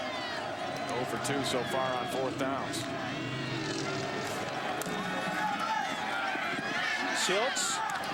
Jordan, first down inside the 15. Now they can use a timeout if they so wish. The clock stops to move the chains. It's senseless not to use a timeout, right? And they finally did. Real 19 nice, seconds remaining. Excuse me, Mark. Real nice job of Schiltz stepping up in the pocket here. First, he used his eyes to pull the safety away from that spot. The throw was a little bit behind his receiver, Jordan, but stepping up late in the pocket bought him enough time to get that one off. And they're working the middle of the field against this Husky defense, and this is where they've really struggled in the past. But Matt Schiltz has been under duress and has been hit multiple times so far tonight. And he's almost looking to go down after he lets go of a pass. And that last one, pretty nice job by Stone of bringing it. But they're in great position right now to maybe get themselves back in this thing. And here's the pressure you see coming from this Northern Illinois defense. And a lot of that is just four-man rush. It's not a few of them have come off of the blitz, but for the most part, it's been that defensive line. First down from the 13, 19 seconds left, 2 timeouts remaining for Bowling Green. Going for Jordan, caught at the 1, and gets into the end zone. Touchdown, Falcons. Well, he goes right back to Kamar Jordan. Second touchdown of the game for Jordan, a 13-yard reception, and it's 24-13. Same exact play. He beats Sean Evans this time. He did a nice job of stemming his route. And the stem part of the route is the early part before you make a break. And he really set up Evans for that cut to get himself open with the stem of the route. Point after for Steve Stein out of the hold of Alex Baer. Yeah, that may have been tipped, but it got through. Bowling Green needed that score, but just 13 seconds left till halftime. Well, you can see this time Schultz is looking at his guy the whole way. And he got that ball up in the air a little bit, but Jordan at 6'1" with long arms was able to go up and get it. And you see him cross the face of Evans. He set Evans up early in that route by working the stem and making it appear that he was going to break outside. And then he just cut across the face. The timing was there. Good throw. Nice little 2-minute drive, 2-minute drill for the Falcons. And they converted a 4th and 10 on that drive to keep it alive. Well, let's see how Northern Illinois is building a program, brought to you by Craftsman. DeKalb, Illinois, home for Northern Illinois University, the Huskies, and their projected indoor practice facility. And Dave Dorn told us that they anticipate breaking ground as soon as the snow comes off the ground this coming spring. And it's really something that they need. They don't have a place to practice indoor. This past spring ball was really bad weather for them, and they felt like they didn't get the things done that they really wanted to. But with that new facility, they'll be able to get it all done.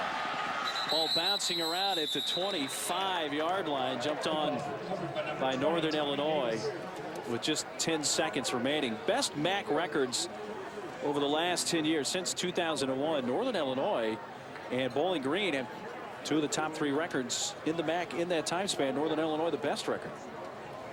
What a game they had with Toledo last week. That one was 63-60 final in that ball game. That one was worth staying up late for. And here they're just going to take a knee. Well, Harnish, pretty big first half, 260 total yards. Harnish had 156 passing yards and 104 rushing yards. Our score at the half, Northern Illinois 24 and Bowling Green 14. Now let's go to the studio for the Dell halftime report. Here's Ed Danvert and Trevor Matich. All right, thanks, guys. Northern Illinois in a 4-game winning streak. What a surprise. Another high-scoring game in the MAC. So welcome to the Dell halftime report. Ed Danvert alongside Trevor Matich. And controversy continues for Penn State. The one-time heir apparent to Joe Paterno and Jerry Sandusky, his hearing on child sex charges has been delayed until December 7th. Sandusky was arraigned Saturday on 40 counts of sex crimes related to boys. A 9th boy said today that he was abused by Sandusky, and Penn State administrators canceled head coach Joe Paterno's weekly news conference, during which he was expected to field questions about the scandal. The New York Times reported that the board has had discussions about Paterno's departure and how to manage it. The newspaper said that Paterno's exit could come within days or weeks. Joe Paterno offering this. I know you guys have a lot of questions, and I was hoping I was going to be able to answer them today. But we'll try to do it as soon as we can. Can't do it today. Coach, the grandstand, you're telling you not to go? He's got to go coach practice. Joe, you disappointed that you weren't able to? Out of his way, please. Yes, sir. Guys, clear out of the way. Whoa. Excuse me. Coach, what's the worst part of this for you? We love you, Joe! We love you, Joe!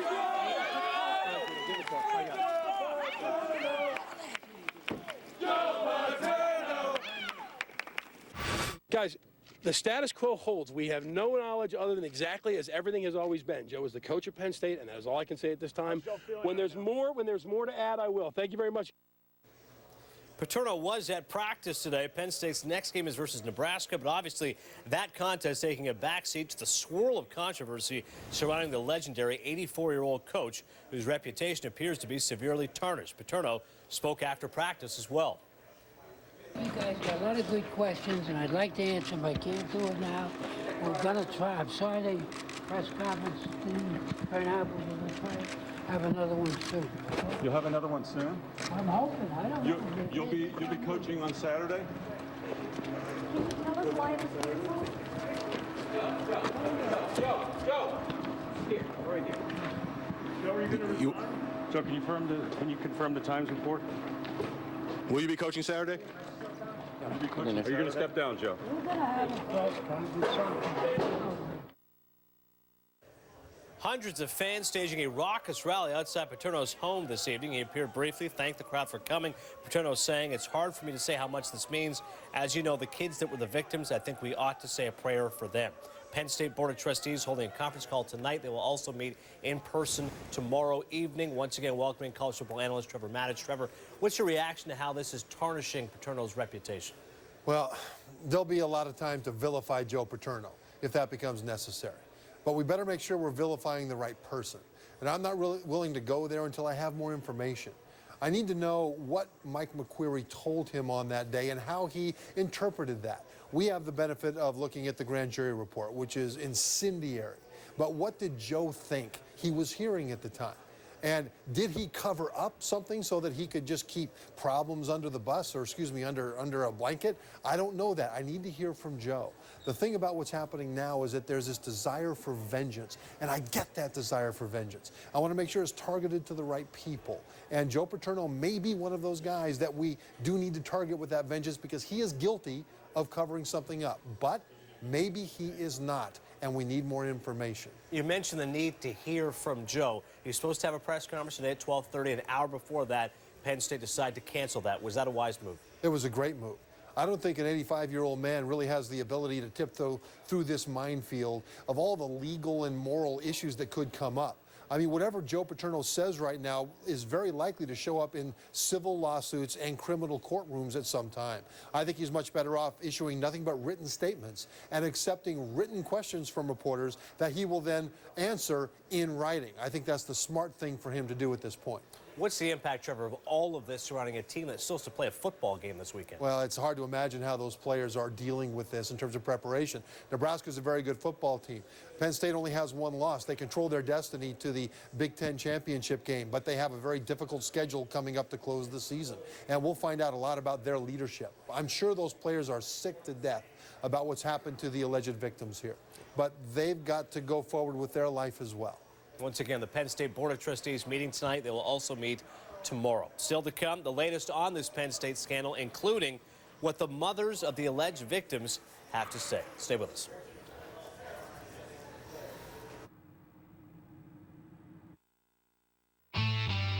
Now, hard to read? Jerry Sandusky's hearing on child sex charges has been delayed until December 7th. Sandusky has been arraigned Saturday on 40 counts of sex crimes related to boys. The former Penn State coach is facing charges against him, including allegations made by 8 boys, ranging from inappropriate showers to oral sex, and span over 10 years. Here's what one of the mothers of the victims had to say. "I don't even have words to talk about the betrayal that I feel. McCreary was a grown man, and he saw a boy being sodomized. He ran and called his daddy. Jerry Sandusky admitted to my face. He admitted it. He admitted that he lathered up my son. They were naked, and he bear hugged him.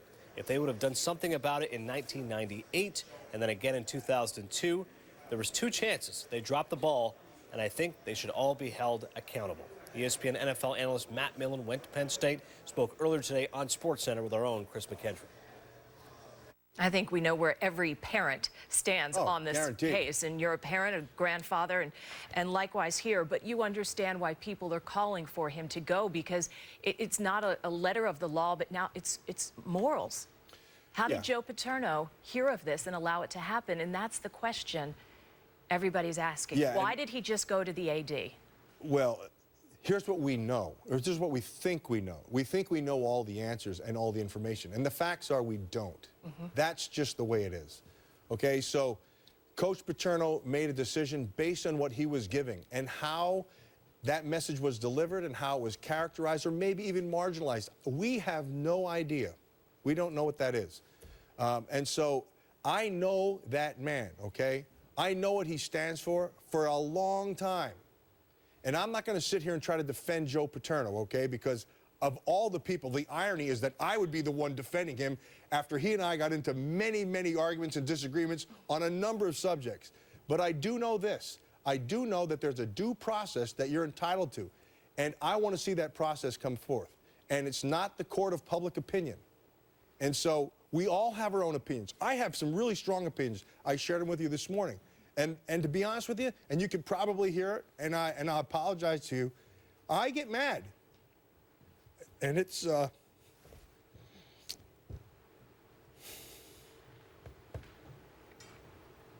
pretty disturbing. It is. It's a program. It's like family for you, Matt. And you know, I think we all understand that. Yeah, it makes you sick to see that this could happen to this level. If in fact that has happened, then you know, there's a part of me that, like I mentioned you earlier, just viscerally, you just want to go take care of it yourself, which is what I've always done and which is the wrong thing to do. But this is more than just a program. This is more than a football legacy. This is about people. And if we can't protect our kids, we as a society are pathetic. And so that's where I stand on it. Former Penn State player Matt Millen, now ESPN NFL analyst. Meantime, NCAA President Mark Emmert releasing this statement. This is a criminal matter under investigation by law enforcement authorities, and I will not comment on details. However, I have read the grand jury report and find the alleged assaults appalling. As a parent and an educator, the notion that anyone would use a position of trust to prey on children is despicable. My thoughts and concern go out to the alleged victims and their families.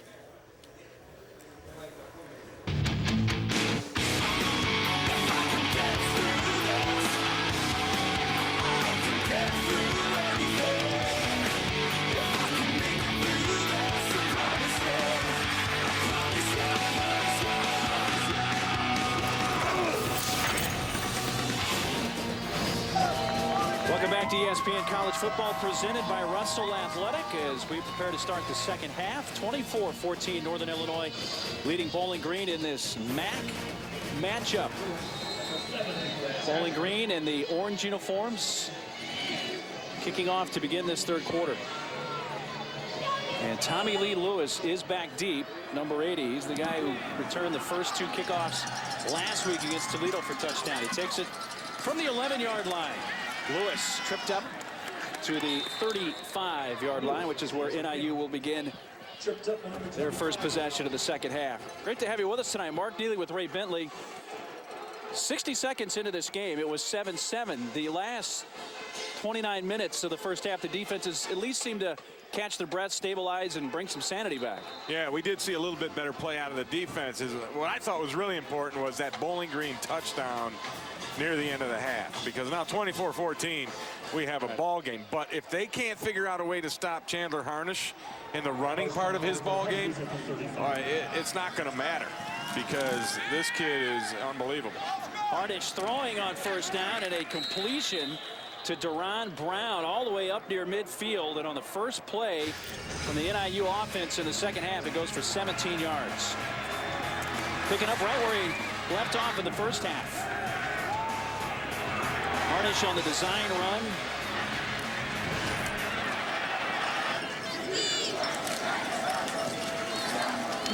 Harnish again. A flag comes out. He's to the 43-yard line.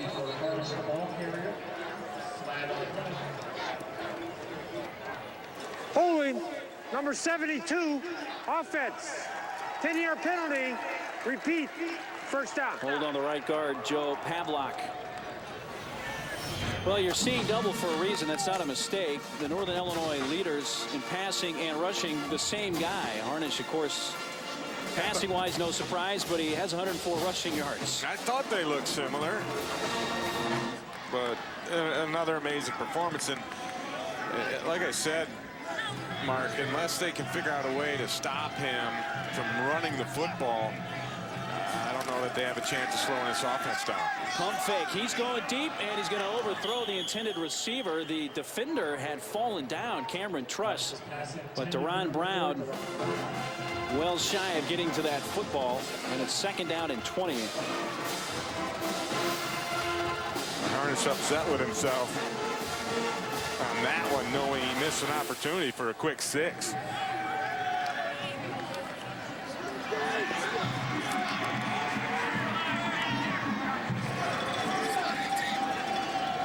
Empty backfield with 3 receivers to the right, 2 to the left. And he quickly swings it out. This is Nathan Palmer.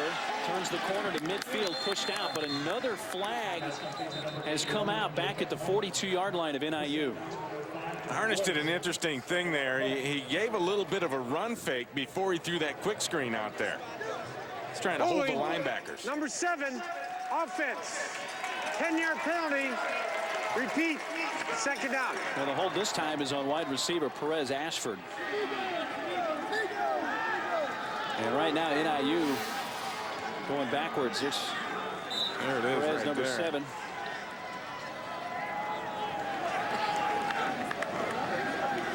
No, the hands were inside. Usually you can get away with it, but if that guy's trying to turn away from you and he can't turn his shoulders, there's a reason for that.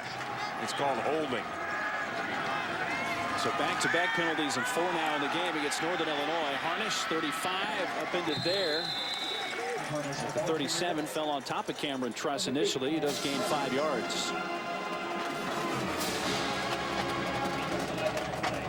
Well, the reason why Northern Illinois has a 10-point lead at this point, their numbers compared to what Bowling Green did in the first half. 146 more rushing yards for NIU than Bowling Green. Converted 3 more 3rd down conversions, averaging about 3.5 yards per carry more, and on the time of possession by over 4 minutes. Swung out, brought down. Palmer makes one man miss, but is eventually wrestled down to the 45-yard line by Jude Ija Barima.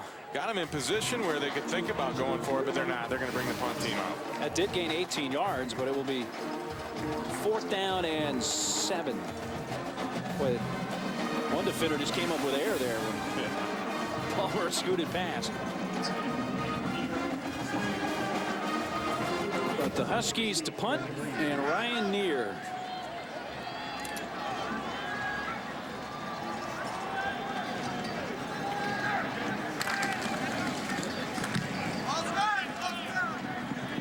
Fair catch called for by Gates at the 12. Saturday, a full day of great college football games kicks off at noon Eastern on ABC and ESPN2. On ABC, you'll see either Oklahoma State and Texas Tech or West Virginia at Cincinnati. And ESPN2 has a Big Ten battle between Michigan State and Iowa. Spartans in control of the Big Ten Leaders Division.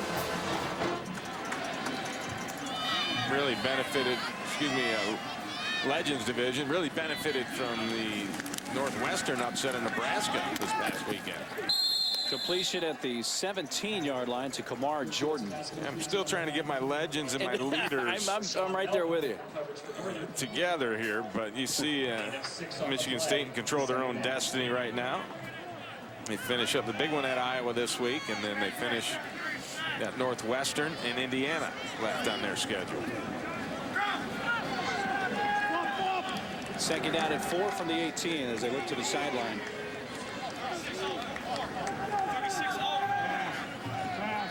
Play clock still at 11. Samuel comes to the left side and takes the handoff from Schultz. Turns the right corner. 30, 35.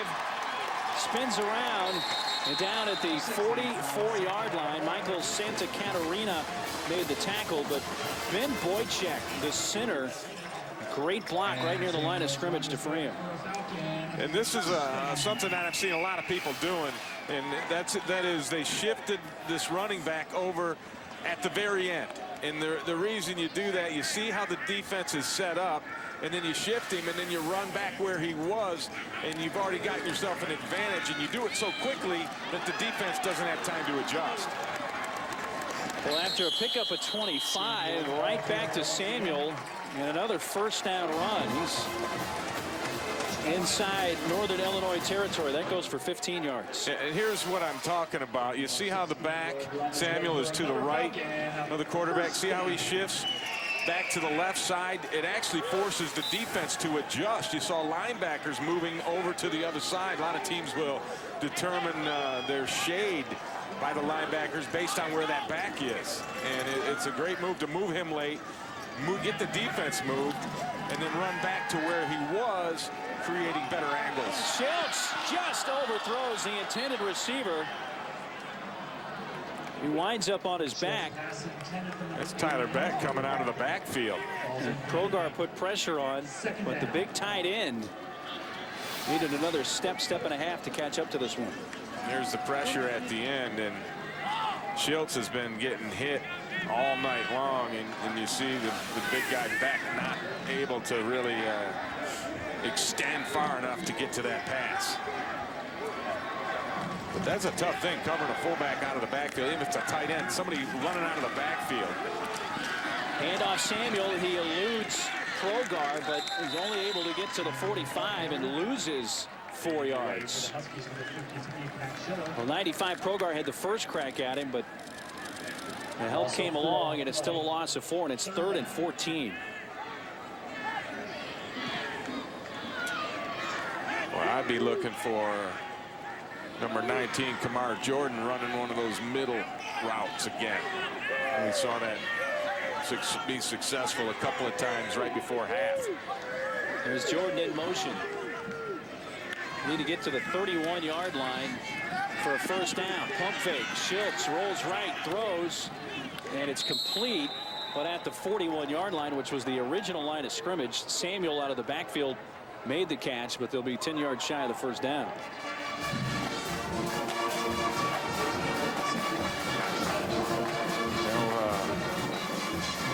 They'll likely bring out the punting unit, but it's too bad you can't get points for punting it 80 yards, because if they could, Bowling Green would be in good shape. Brian Schmidtbush, a 73-yard punt earlier in this game that actually went 80 yards in the air.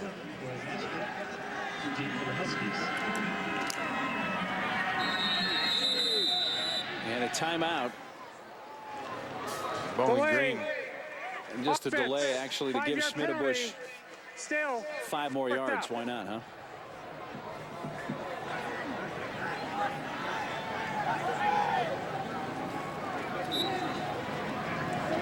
Some people think this would be a good time for a fake, but I just don't think. 4th and 15 to go, and Northern Illinois is in a safe. See, they've got linebackers set here. They're just waiting for a fake. Not going to happen. Especially after they just took a 5-yard delay game.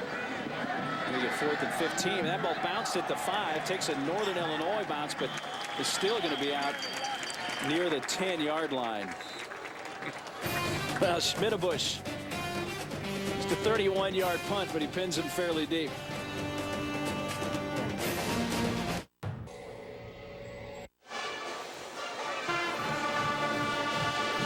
Nine minutes to go in this third quarter. 24-14 Northern Illinois on top of Bowling Green. Each team has punted in their only possession of the second half. Possession number 2 for Northern Illinois begins at their own 10-yard line.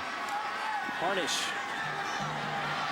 going to run it himself, makes a cutback and a spin up near the 17-yard line. Well, he was looking towards Ashford, who was near the sideline on the near side. Just kept it himself and runs for 7 yards. Yeah, that play didn't look like a lot, but all of a sudden it's only 2nd and 3 because Harnish was able to pick up 7 on a play that, you know, in most situations it wouldn't be that successful. Chaz Hopkins is the back. 3 receivers to the left looking in that direction. The pass is completed to Ashford this time. He's knocked down just shy of the 20-yard line. Very close to the first down. Daryl Hunter, number 25, stopped him. And I think they're going to be short. No. With that spot, he's going to have it. They're moving them chains. But I've been impressed with Daryl Hunter, the true freshman corner. He's been flying around making plays tonight. Out of West Palm Beach, Florida, Daryl Hunter. Play fake. Harnish keeping himself upended at the 28, 29-yard line by Boo Boo Gates. Gain of 7. And they wanted to go deep again, but Hunter had thrown a blanket over the receiver running down his sidelines, Nathan Palmer. But here's Harnish tonight. 7 called running plays and 54 yards, but the scrambles, 4 of them for 62. That's when he just takes it on his own and makes something out of nothing. Slug out left side. Low pass is completed. Anthony Johnson racing up near midfield. Let's see where they mark him out. Right at midfield. I don't know if this pass hit the ground or not. That might be something worth taking a look at. Right that there. bounced. Yeah, I got to think they're going to take a look at that thing. Oh, that's incomplete. Yeah, that's a one hopper. Well, it was a gain at 21. Let's see if they're going to. Yep. There's the whistle. So they're going to take a look at this and go to the replay booth for the first time tonight. Yeah, Harold Dynas is our replay official. The communicator working with him, Jim Thomas. Between the two of them, nearly 40 years of experience on the field as MAC officials. Ruling on the field is it was a catch. The play is under further review. So again, the ruling is a catch. Is there enough to overturn this? It certainly looks like there is.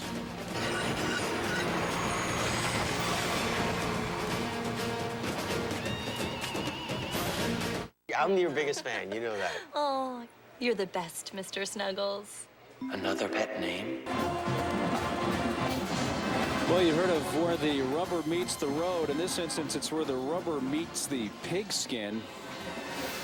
Here's that last play that's being reviewed, and watch. Right there, you see the little rubber pellets kick you up off the ground? Which are ground-up tires that are inside the field turf. Little rooster tail. After further review, the ball did hit the turf. Therefore, it's an incomplete pass. It'll be 3rd down at the 29-yard line. Clock operator, please reset the game clock to 7-2-4. So they'll add 7 seconds to the clock. It'll be a 3rd and 2 at the NIU 29-yard line. That was one of the few times tonight where Chandler Harnish did not throw a good ball. And it was all about the footwork. And usually his footwork is outstanding.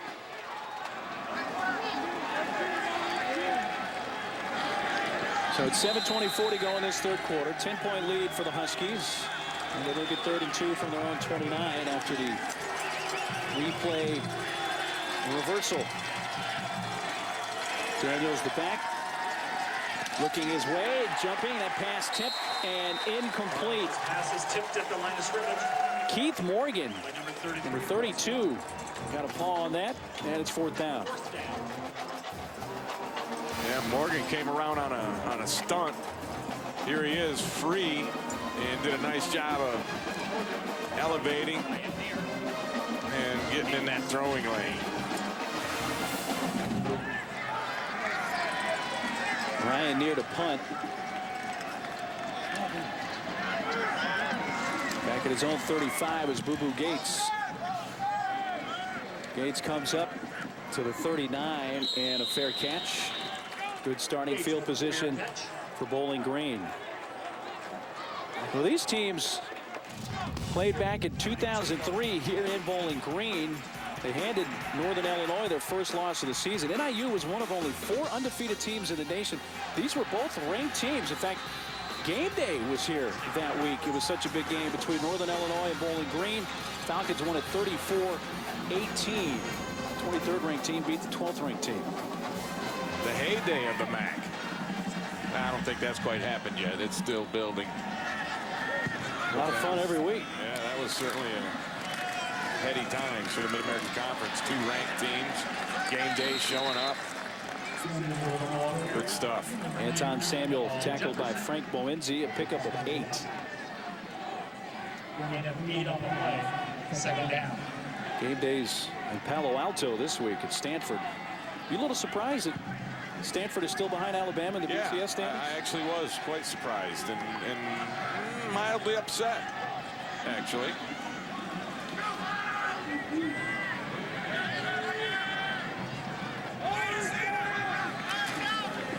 Handoff Samuel. First down. Flag though back at the 42-yard line.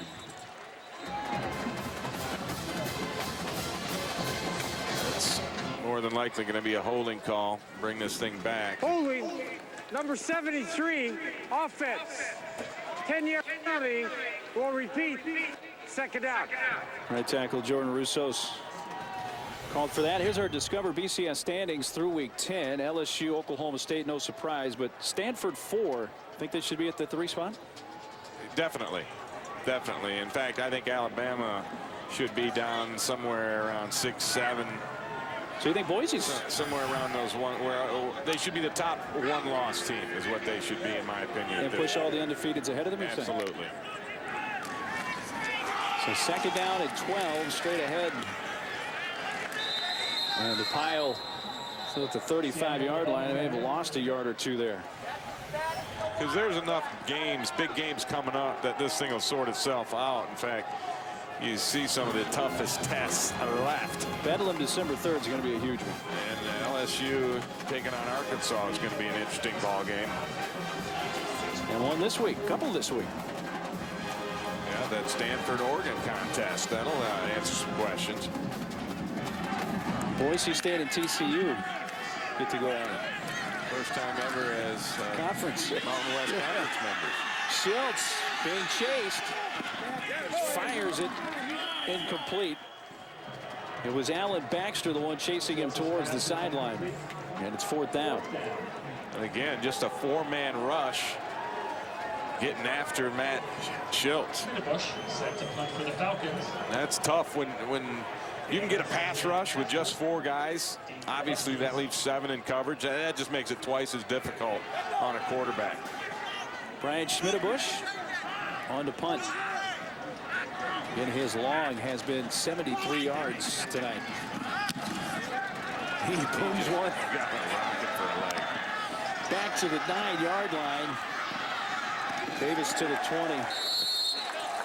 It's fun to watch that kid punt. You don't say that all the time, do you? No, I'm usually not excited about punts, but this guy gets me excited. Well, Chandler Harnish will bring the NIU offense back onto the field when we come back to Bowling Green. Saturday Night Football on ABC. Oregon Stanford at 8 Eastern. You sing it with a broken string. Tell me what you really mean. Do you know what you want?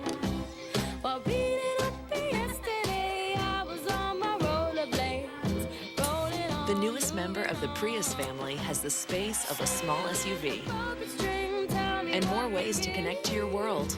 The all-new Prius V from Toyota. More Prius. Time. Brought to you by McDonald's. I'm loving it. And Verizon, the official wireless service provider of the NFL. Well, remember in the first half we were paying attention to the signs coming in. The 3 amigos, the Cleveland Indians, the most interesting man in the world. Stay thirsty, my friends. Well, let's see how thirsty the NIU offense is. They begin at their own 21. They're up by 10. Fake the fly sweep, the jet sweep to Ashford, and a throw. Caught in stride at the 42. It came Daniels racing for the end zone, and Daniels in for the touchdown. That thirst quenched for 79 yards. It's 30-14. That was a big long gulp. A little wheel route for Daniels coming out of the backfield, and it just did Aaron Foster. And who can blame him? I mean, that's a nice fake and a great scheme there by Matt Canada, the offensive coordinator for the Huskies. Had that one drawn up to a tee. Perfectly thrown ball. Well executed. Second touchdown pass of the night for Harnish. So he has tied, as you just saw, George Bork for the career touchdown passing mark. George Bork, who played with Northern Illinois back 1960 through 1963. He's still a prominent figure around the campus at NIU. He's been a supporter of Chandler Harnish. Dave Doran happy to see his offense score quickly. Let's check in with the studio once again. Here's Adnan Burke. All right, thanks, Mark. Once again, the scoring continues in the game, as you can see on ESPNU, Western Michigan and Toledo. Third play of the third quarter, Alex Carter with his fourth touchdown pass of the game. Robert Arnheim, the recipient. Toledo driving right now, though. Let's switch it back to Mark and Ray. Adnan, thank you. We have 5:02 left in this third quarter, and it was interesting off air. We looked at each other and said, haven't had any scoring yet in the second half, and all of a sudden, boom. It didn't take them long. Lightning strike quick. Touchdown from Chandler Harnish. This is a really well-designed play. The wheel route's tough to cover anywhere. And you get the jet sweep fake, and then the back coming out of the backfield. And obviously the coverage man Foster bit up on the run fake. By the time he got turned around, it was too late as Hakeem Daniels blew past him, and then the perfect throw. And that's what is the key to those type plays. It all looks good when you draw it up, but you have to execute it. And that was supremely executed by Chandler Harnish. Second touchdown of the night for Daniels, who had a 2-yard touchdown run in the second quarter. He adds the 79-yard touchdown catch. Kick on from Weedle. Gates at the 13. Coming to the near side, cuts upfield, 30, flag out to the 40, pushes the defender down, but out at the 43, but there's a flag back at the 33.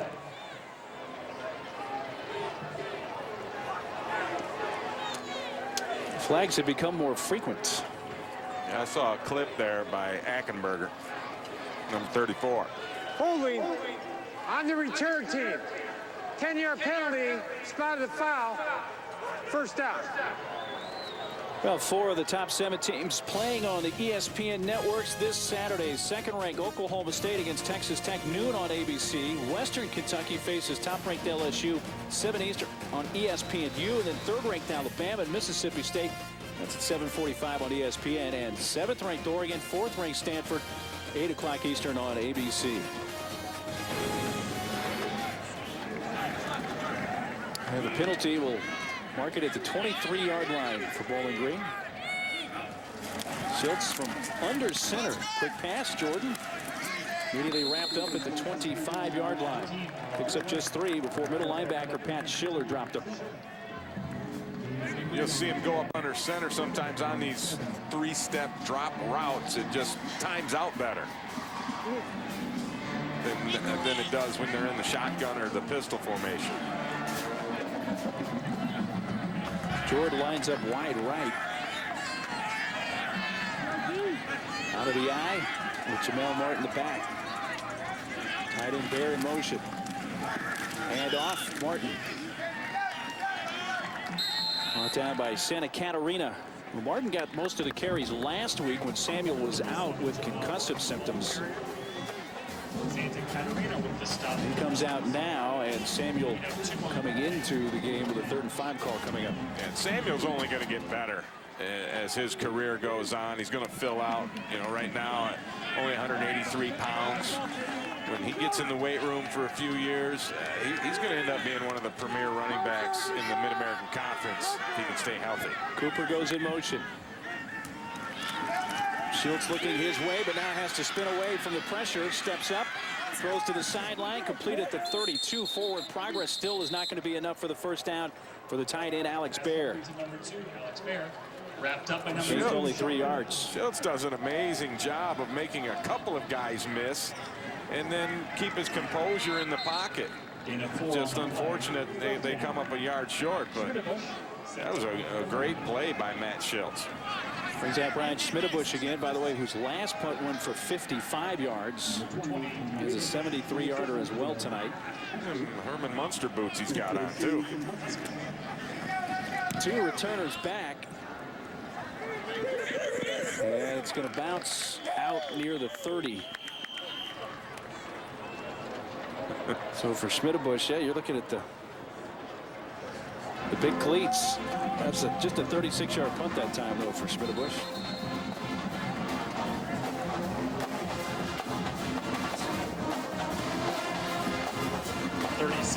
punt. Northern Illinois will take possession with a 31-14 lead and under 3 minutes to go in the third quarter. They scored quickly a couple of times, including that last drive, the 79-yard touchdown catch for Akeem Daniels, and then their first possession of the game took only 2 plays before the Willie Clark 56-yard touchdown catch. Yeah, I get the feeling they could do that at will almost anytime they want. They're kind of just holding back a little bit. You get that sense? I absolutely do. Rolling right, Harnish caught at the 42 by Ashford, who's knocked out of bounds there. That's complete to number 7, Perez Ashford. With the tackle number 15, Flag has come out once again back at the 28-yard line.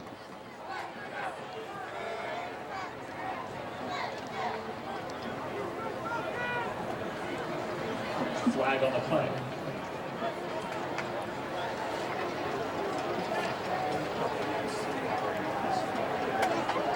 Officials having a little conference. And apparently it's going against Bowling Green if you want to look at the reaction from the coaches anyway. As Dave Ball Dorn did cross the line of scrimmage. Ineligible receiver downfield.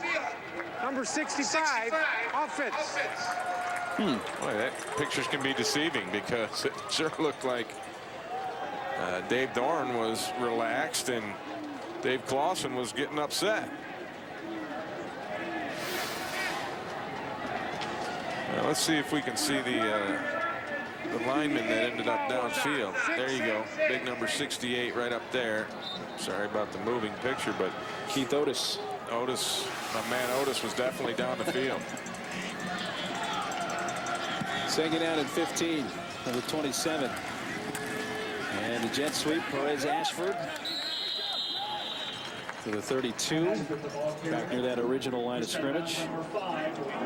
Dwayne Woods, number 5, right there again for Bowling Green. That guy's all over the football field. Yeah, he is. And it was his job tonight to spy Chandler Harnish and try and take him away. And that's a tall order for anybody. Well, we saw Lamb 3 amigos in the first half. We saw that, and it looked like it was a passing play, but Harnish wound up running it. Let's see what happens here with 2 receivers left and 2 right. Harnish fires deep and almost intercepted. Brown was his intended receiver at the 45, but he overshot him, and Aaron Foster, number 23, nearly had the pick. Should have had the pick. This one goes right through his hands right there. You got to make that play. I mean, that's huge in a ball game where you're trailing significantly. You cannot afford to miss any opportunities like that. Yeah, Harnish has only been picked off 4 times this season with 20 touchdown passes. That was an opportunity there for the Falcons defense. Harnish, a design run, eludes a couple of tacklers all the way up to the 45-yard line.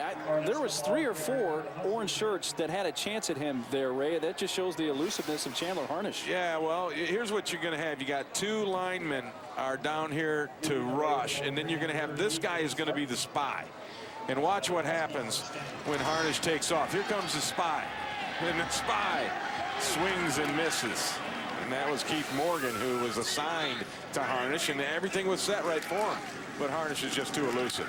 So he ran for 11 on 3rd and 9, giving them a first down. And on this first down run for Akeem Daniels, a pickup of 4. Ted Ouellette with the tackle. Ouellette back in. We saw him in the first half leave the game after what looked like something with the left knee. But back in there. Daniels, though, does check out.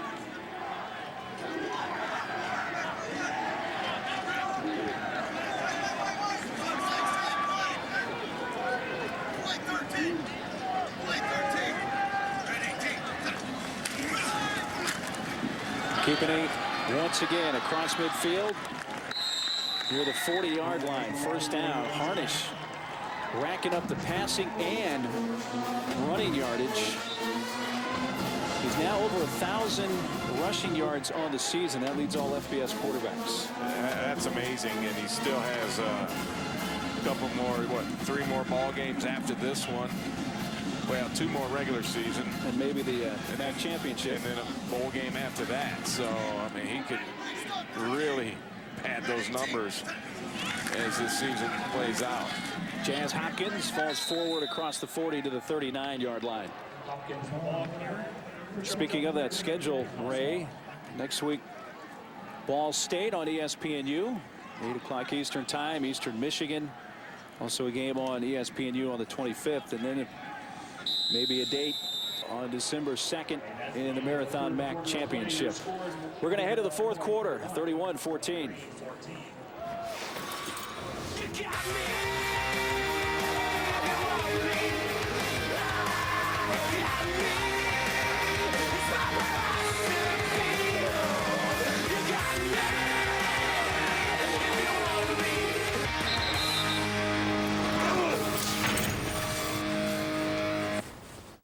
BC, college football lives here. Well, the Falcon on the short end of the 31-14 score as we begin the fourth quarter. And Northern Illinois with a 2nd down and 7 at the 40-yard line of Bowling Green. Harnish. The catch.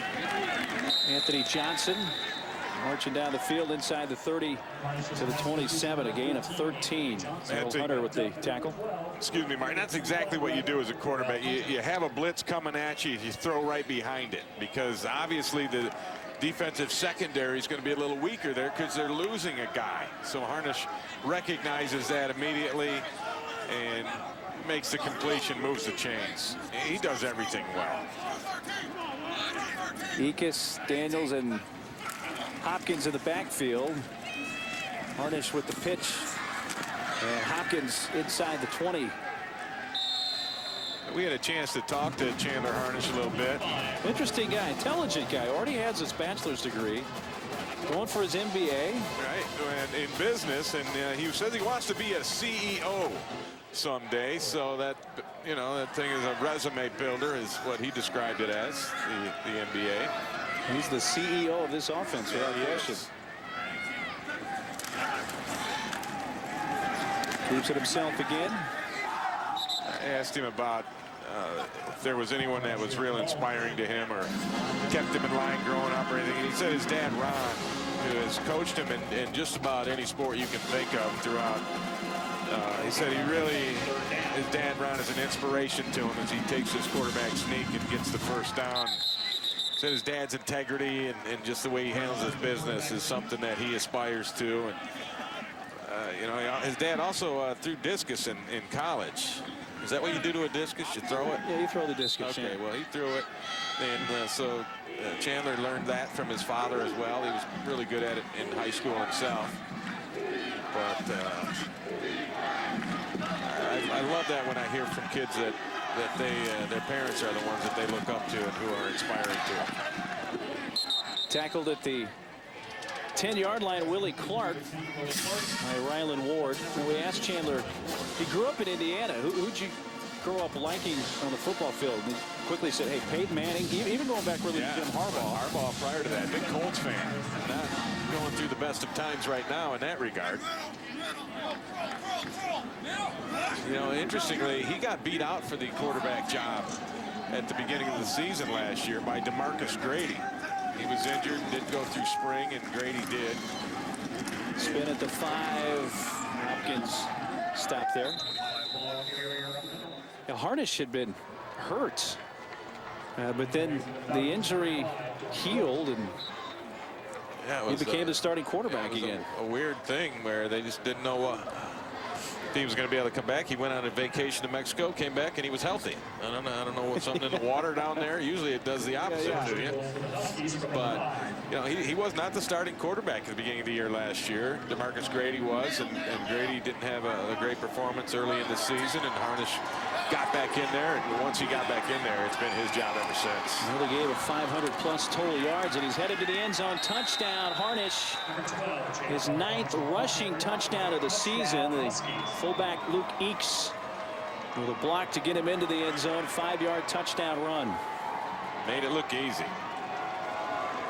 Wow, that's amazing. 17 carries, 151 yards in this ball game. 99, Matthew Sims. To attempt the point after.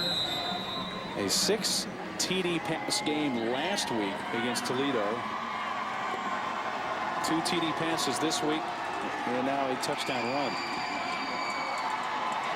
Sims point after.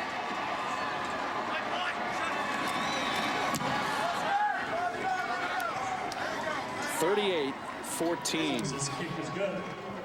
22nd career rushing touchdown for the redshirt senior Chandler Harnish.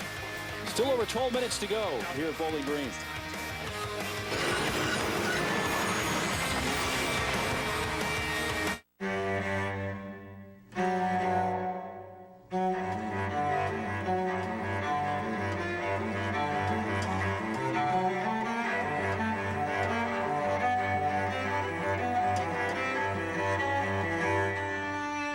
It works with people. It works with cars. The newly refined Acura TL. Aggression in its most elegant form.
The new Samsung Smart TV.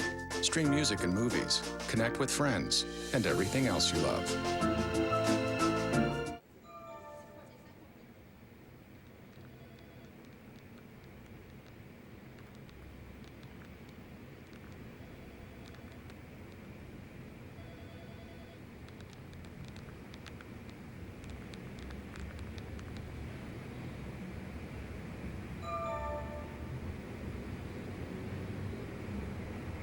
John Hancock, the future is yours. Talk to your financial advisor or visit findtheanswers.com. Chandler Harnish, another big night. It's 38-14. Northern Illinois leading Bowling Green in this MAC matchup. I'll tell you who's feeling pretty good right now tonight, besides Chandler Harnish, is the Northern Illinois defensive coordinator, Jay Neiman, whose defense is having a better night tonight than the 60 they gave up last week, even though they beat Toledo. Yeah, he said it was just one of those nights, and they were just happy they won. Which, when you give up 60 and win, I'd be happy. Giggs from the 4 is able to make it to the 20. Let's check in with the studio once again. Here's Adnan Verk. All right, Mark. Holy Toledo. Terrence Owens going deep to Kenny Stafford. How deep, you ask? 75 yards. Toledo would punch it in 2 plays later, up 42-35. They put up 60 last week. Of course, you can see this game on ESPNU. Back to Mark and Ray. And thanks. Of course, we're just down the road from Toledo. In fact, Northern Illinois is staying in the same hotel this week that they stayed in last week when they played in Toledo. Jay Neiman, the defensive coordinator, seeing his defense play much better this week. The back, Samuel, to the 32-yard line. Meehan with the tackle. It's a gain of 12 yards. And this defense for Northern Illinois has been suspect throughout this course of this season. 4 different occasions they've given up more than 40 points. Schultz intended at midfield for Jordan, but there were a couple of white shirts in the area reaching for that, including Rashawn Melvin, number 11. Also, Jimmy Ward, the free safety, was there, number 15. Yeah, Melvin, boy, that thing just went through his fingers, it looked like, and he sloughed off. Now, that doesn't sound like a good thing to do, but it is when you're a corner playing cover 2 there, and you don't have any immediate threat in the flat, so you just back off and try to steal one. He almost did. Upended Eugene Cooper by Johnny Faustin. But I was talking about this defense and just the inconsistent nature of it. You know, they're up and down a little bit throughout the course of this season. But they've seen signs they're getting better. They're young. Schultz being chased, fires towards the sideline at the 37. And Eugene Cooper. Sean Evans with the coverage. He's going to be about 5 or 6 yards shy of the first down, though it will be 4th down. But to kind of finish that thought on this defense, they're going to have to play well if Northern Illinois expects to win a MAC championship. Last year they were the favorite heading into that MAC championship game, and just didn't get it done. And this year it's going to fall in their defense, because offensively they are as good as it gets. Schmidtbush with an end-over-end short pump, but it takes a good Bowling Green bounce to the 25-yard line. That punt, 38 yards and no return.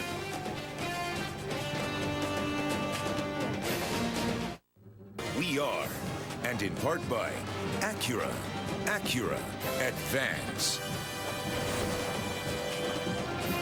11 minutes to play, 4th quarter. Northern Illinois leading Bowling Green 38-14. We have a new quarterback for NIU, Jordan Lynch. And we'll see if he takes this whole series here, Ray. At times we've seen him come in for a play or 2 for Harnish, but yeah, I think Harnish is done for the night. You know, the 38-14 lead, that may very well be the case. Lynch is a guy who can run as well. He's up near the 31-yard line. Dwayne Woods pushing him out along with Truss, a gain of 5. Here's Harnish. His numbers: 294 passing yards, 151 rushing yards. 6 on the play, 2nd down. Pretty good evening. Not bad at all. Now, with the numbers Chandler Harnish is putting up, him being a 5th-year senior as well, is that a guy we may see in the NFL? Yeah. Straight ahead. I think he's going to get drafted. I really do, Mark. And I compare him to Dan Lefevre, who had a similar skill set and astounding numbers for Central Michigan, led them to a couple of Mid-American Conference championships, and was drafted by the Chicago Bears in the 6th round, but was let go, and then he was picked up by Cincinnati, where he was their number 3 quarterback for a year, and now, as far as I know, he's out of football, and I find that shocking, because I thought for sure Dan Lefevre was going to be successful playing in the NFL. Jet sweep Tommy Lee Lewis. But there's a couple things that worked against him that are, I think, are going to work against Chandler Harnish as well, and that's being a product of a spread offense. You do see some shotgun in the NFL, but usually on 3rd down, obvious passing situation. So you have to relearn the position when you take the snap from under center, and Chandler Harnish has not done very much of that. So he's going to have to relearn that whole thing. And then, you know, it's a different type of game, the NFL game, as far as the reads and those decisions that you have to make with the football. And it's just a matter of, can he progress and understand it and get it. I think he has the talent. I think he has the arm strength to get it done. And he certainly can run the football well enough to get it done. I mean, he throws a nice ball. He's generally on target with it, as you see. There's no question he has the ability to run. He's got the size at 6'2", 221.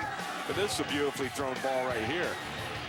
I think that he will definitely get an opportunity. I think he'll be drafted, and then we'll see how he does. Like I said, I was shocked that Lefevre didn't have success in the NFL, and I would be shocked if Chandler Harnish struggled as well. Caught by Willie Clark. It looked a little awkward there on the sideline as it went through the defender. Gain of 9. Here's his all-time ranking at Northern Illinois. Thanks to the TD passes tonight, he had 2. So he's now tied with George Bork for the school all-time record and #1 in all the big categories. And right now coaching from the sideline.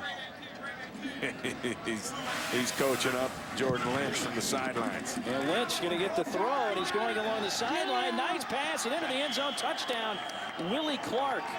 Just like Coach Harnish showed him how to do it. First touchdown pass of the season for Lynch. 37-yard touchdown. Yeah, Harnish told him pump fake and then throw it. And that's exactly what he did. And gets a big high five from Chandler Harnish. There's the pump fake, the little shoulder fake, and then the perfectly thrown ball down the field to a wide open Willie Clark. So we basically saw Harnish tip the play from the sideline, right? Like, hey, here's what you're going to have to do.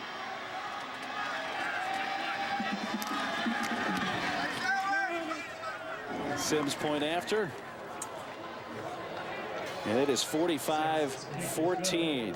Well, Jordan Lynch with his first touchdown pass of the season. It goes to Willie Clark.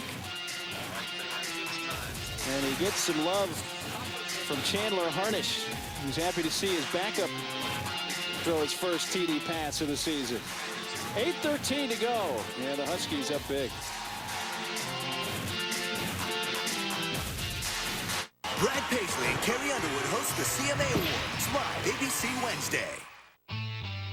Now hard to reach is never out of reach. The next generation Craftsman Auto Hammer. A new articulating head. Superior access. Only Sears has over 25 Next-Tech tools now all on sale. Craftsman. Trust in your hands. The first generation of 3D TV. It had to get better.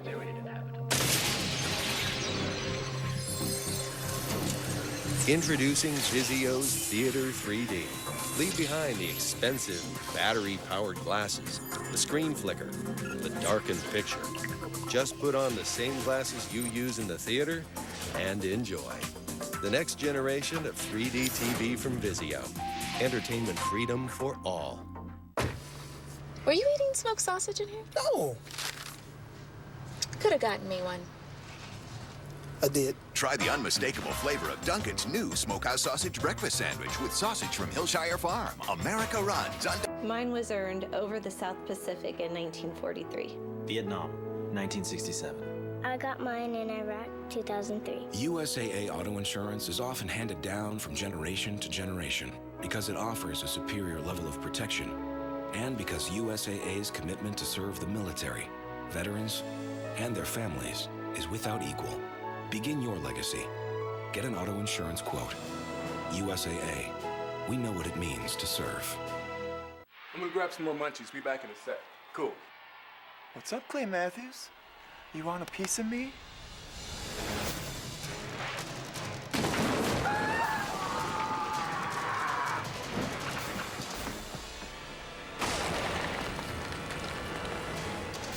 This ain't over, punk!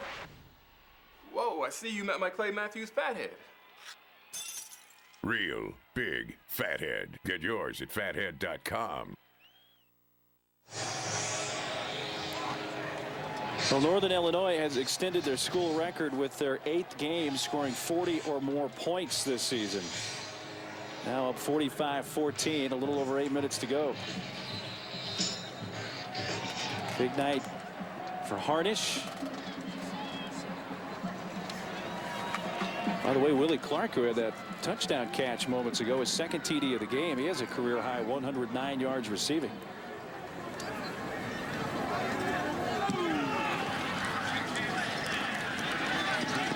Uber Gates from the 2. 20, 25, 30, breaks to the sideline, 40, 45 midfield. Hey, boo-boo. Throwing down at the 40, and a flag comes out. This may add to the run of Boo-Boo Gates. That was a 58-yard return. Yeah, they slung him down pretty hard out of bounds, maybe too hard. Dead ball, personal foul, number 26 of the kicking team. Late hit, out of bounds, 15-yard, first down. That's the kicker. Yeah, well, when a kicker gets his hands on you, look out, because those guys have a lot of pent-up aggression. At least from guys I know that have kicked the ball. Kicker got caught for the personal foul. Maybe I ought to explain that Mike Black is our spotter and stage manager. Used to kick. One heck of a kicker in his day. Fred Hurley in there. Inside the 15. Let's check in with the studio once again. Here's Adnan Verk. Mark, Sports Center right now. Board of Trustees at Penn State meeting tonight. They'll appoint a special committee, members of which are currently being identified to undertake a full and complete investigation of the circumstances surrounding Jerry Sandusky, former Penn State coach, and the allegations facing him. Sports Center right now on ESPN News. Back to Mark and Ray. Adnan, thanks. Here's 7.5 minutes left. New quarterback in the game for Bowling Green, so Matt Schultz taking a seat with his team down 45-14, and Jamel Martin with the 15, slung down by Victor Jaquez. Trent Hurley, the new quarterback in the game. His fourth game that he's appeared in thus far this season. Redshirt freshman. Connellsville, Pennsylvania, went to Greensburg Central Catholic High School.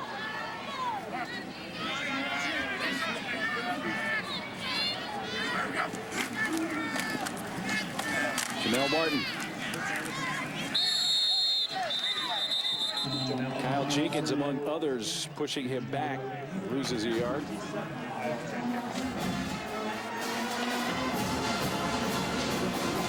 Kyle Jenkins, redshirt senior, part of that veteran line for Northern Illinois. Veteran as far as level, not a whole lot of playing time prior to this year, except for Sean Progar. Third down at 10, and the flag out. False start, number 89, offense. 5-yard penalty, still third down. False start on Tyler Beck. Hey, Thursday night, first place in the ACC Coastal Division is on the line as Logan Thomas and the Virginia Tech Hokies visit Tevin Washington and the Georgia Tech Yellow Jackets. College football primetime served by Applebee's on ESPN and ESPN3, and also streaming live on WatchESPN.com and the Watch ESPN app Thursday night. Penalty makes this a 3rd and 15 at the 19 of NIU. Broken up at the 15-yard line. Joplin, the intended receiver, but Johnny Faustin reached around and break that one up. Faustin, who's been pretty active tonight there from that cornerback spot. Sees Schultz on the sideline. It looks like his night's finished. This is a young football team, this Bowling Green football team. You know, we were talking to Coach Clausen, and he pointed out that 31 of the players on his 2 deep are either freshmen or sophomores. That leads the Mid-American Conference. So they feel like the future's bright here, but they're just a little bit away from it yet. Trent Hurley to the end zone, incomplete. Like Jordan, the intended receiver. Hurley's pass intended for number 80, Justice We go back over to NIU. So a timeout with 5:41 to play. Northern Illinois looking for win number 7 on the season.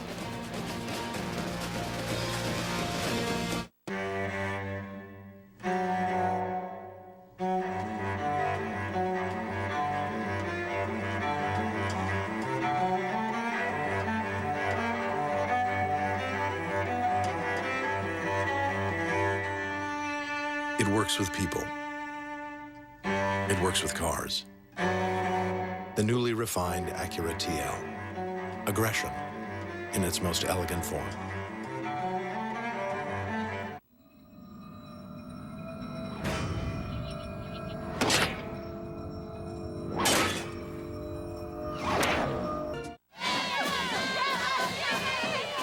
.41 remaining in this fourth quarter from Doig Perry Stadium in Bowling Green, Ohio. 45-14 Northern Illinois. It was a 10-point game at the half. In fact, Bowling Green has not scored in the second half. Quarterback Lynch running. And I assume Northern Illinois will be very content to eat some clock. A loss of 2 on that play. Yeah, I think Jordan Lynch had his moment in the sun on that last drive, threw the touchdown pass, and he's surprised if he threw it up in the air again, although there is enough time left where it'd be justifiable. But look at the second half and the way the Northern Illinois defense came around. Just 90 yards of offense, no points allowed in the second half by a Husky defense that is getting better. At least according to the coordinator, Mike Alco. Takes the handoff to Settle, and Lynch keeping it up near the 19-yard line. I got to correct myself. Jay Neiman is the coordinator for Northern Illinois. Alco for Bowling Green. Coach Neiman was, I don't know if he was trying to convince us as much as himself, but he was fairly positive about his defensive football team, despite the fact they gave up 60 points last week to Toledo. He felt they're getting closer.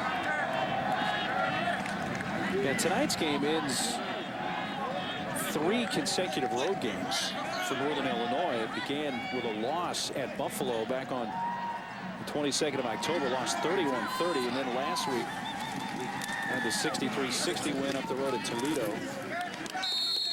That's to the 25, about 4 yards shy of the first down. Tackled by Gabe Martin. So now they get a chance to go back home, play in DeKalb and at Ball State, then Eastern Michigan, and then perhaps, and if they do win those 2 games, they know for sure they'll be in the Marathon MAC championship game. Yeah, they control their own destiny after knocking off Toledo last week. They own the tiebreaker over the Rockets.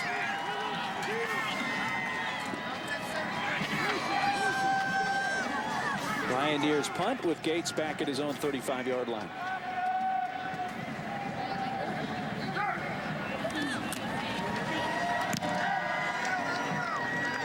Fair catch called for by Gates, who backs up to his own 30 and lost the football.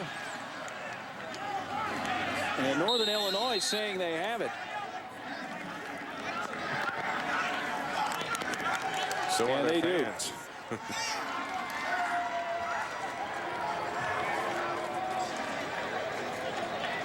It's like Deron Brown got down to McAvoy, perhaps. One of them had the recovery of that loose football. McAvoy was right there when Gates mishandled it. Yep, that was McAvoy who got it with Brown right on top of it. It's just a classic muff by Gates. And the first turnover of the game for either team. With just 3:06 remaining.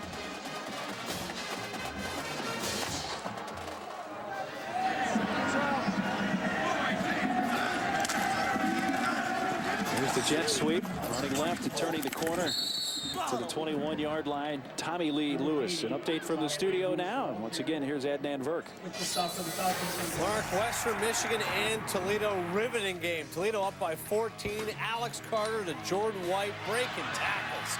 10 catches, 178 yards. He's now the school's all-time leader in career receiving yards. Carter has 5 touchdowns. 4th time in his career he's done that. You can see this game on ESPNU. Adnan, thank you. Here, just 2:42 to go. And a crazy game going on in Toledo at the Glass Bowl. Points are not hard to find at the Glass Bowl the last few weeks. Apparently not. Leighton Settle number 23, settle the ball carrier. Take a look at the MAC standings on the west side. Northern Illinois, a win tonight would make them 5-1 in conference, 7-3 overall. Toledo trying to keep pace as far as the conference record, but as Ray mentioned, with the Huskies win last week over the Rockets, Northern Illinois holds the tiebreaker.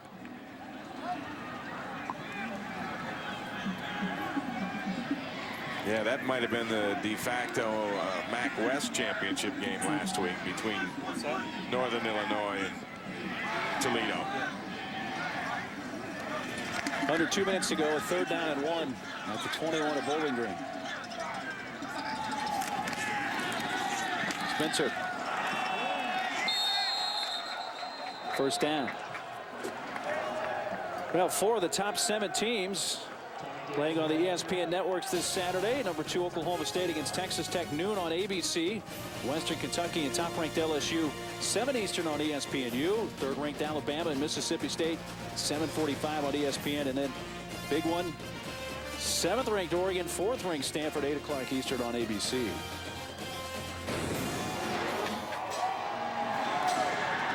Northern Illinois just going to take a knee. I doubt Bowling Green will use any of their timeouts.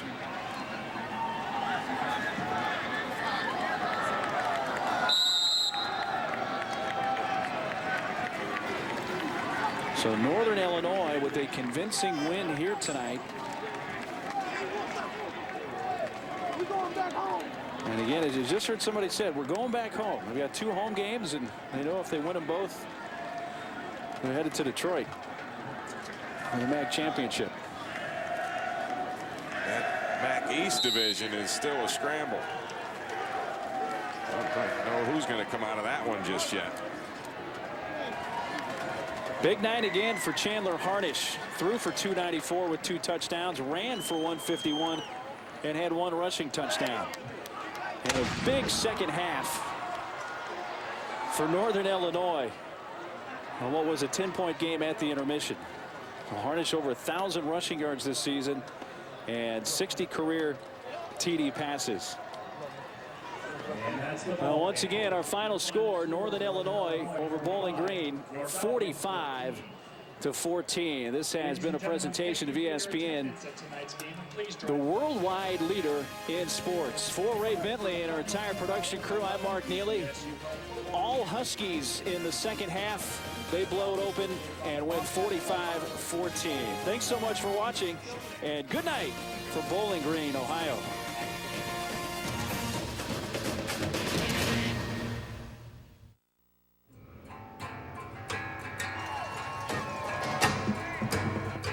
We are visitors, underdogs, party crashers,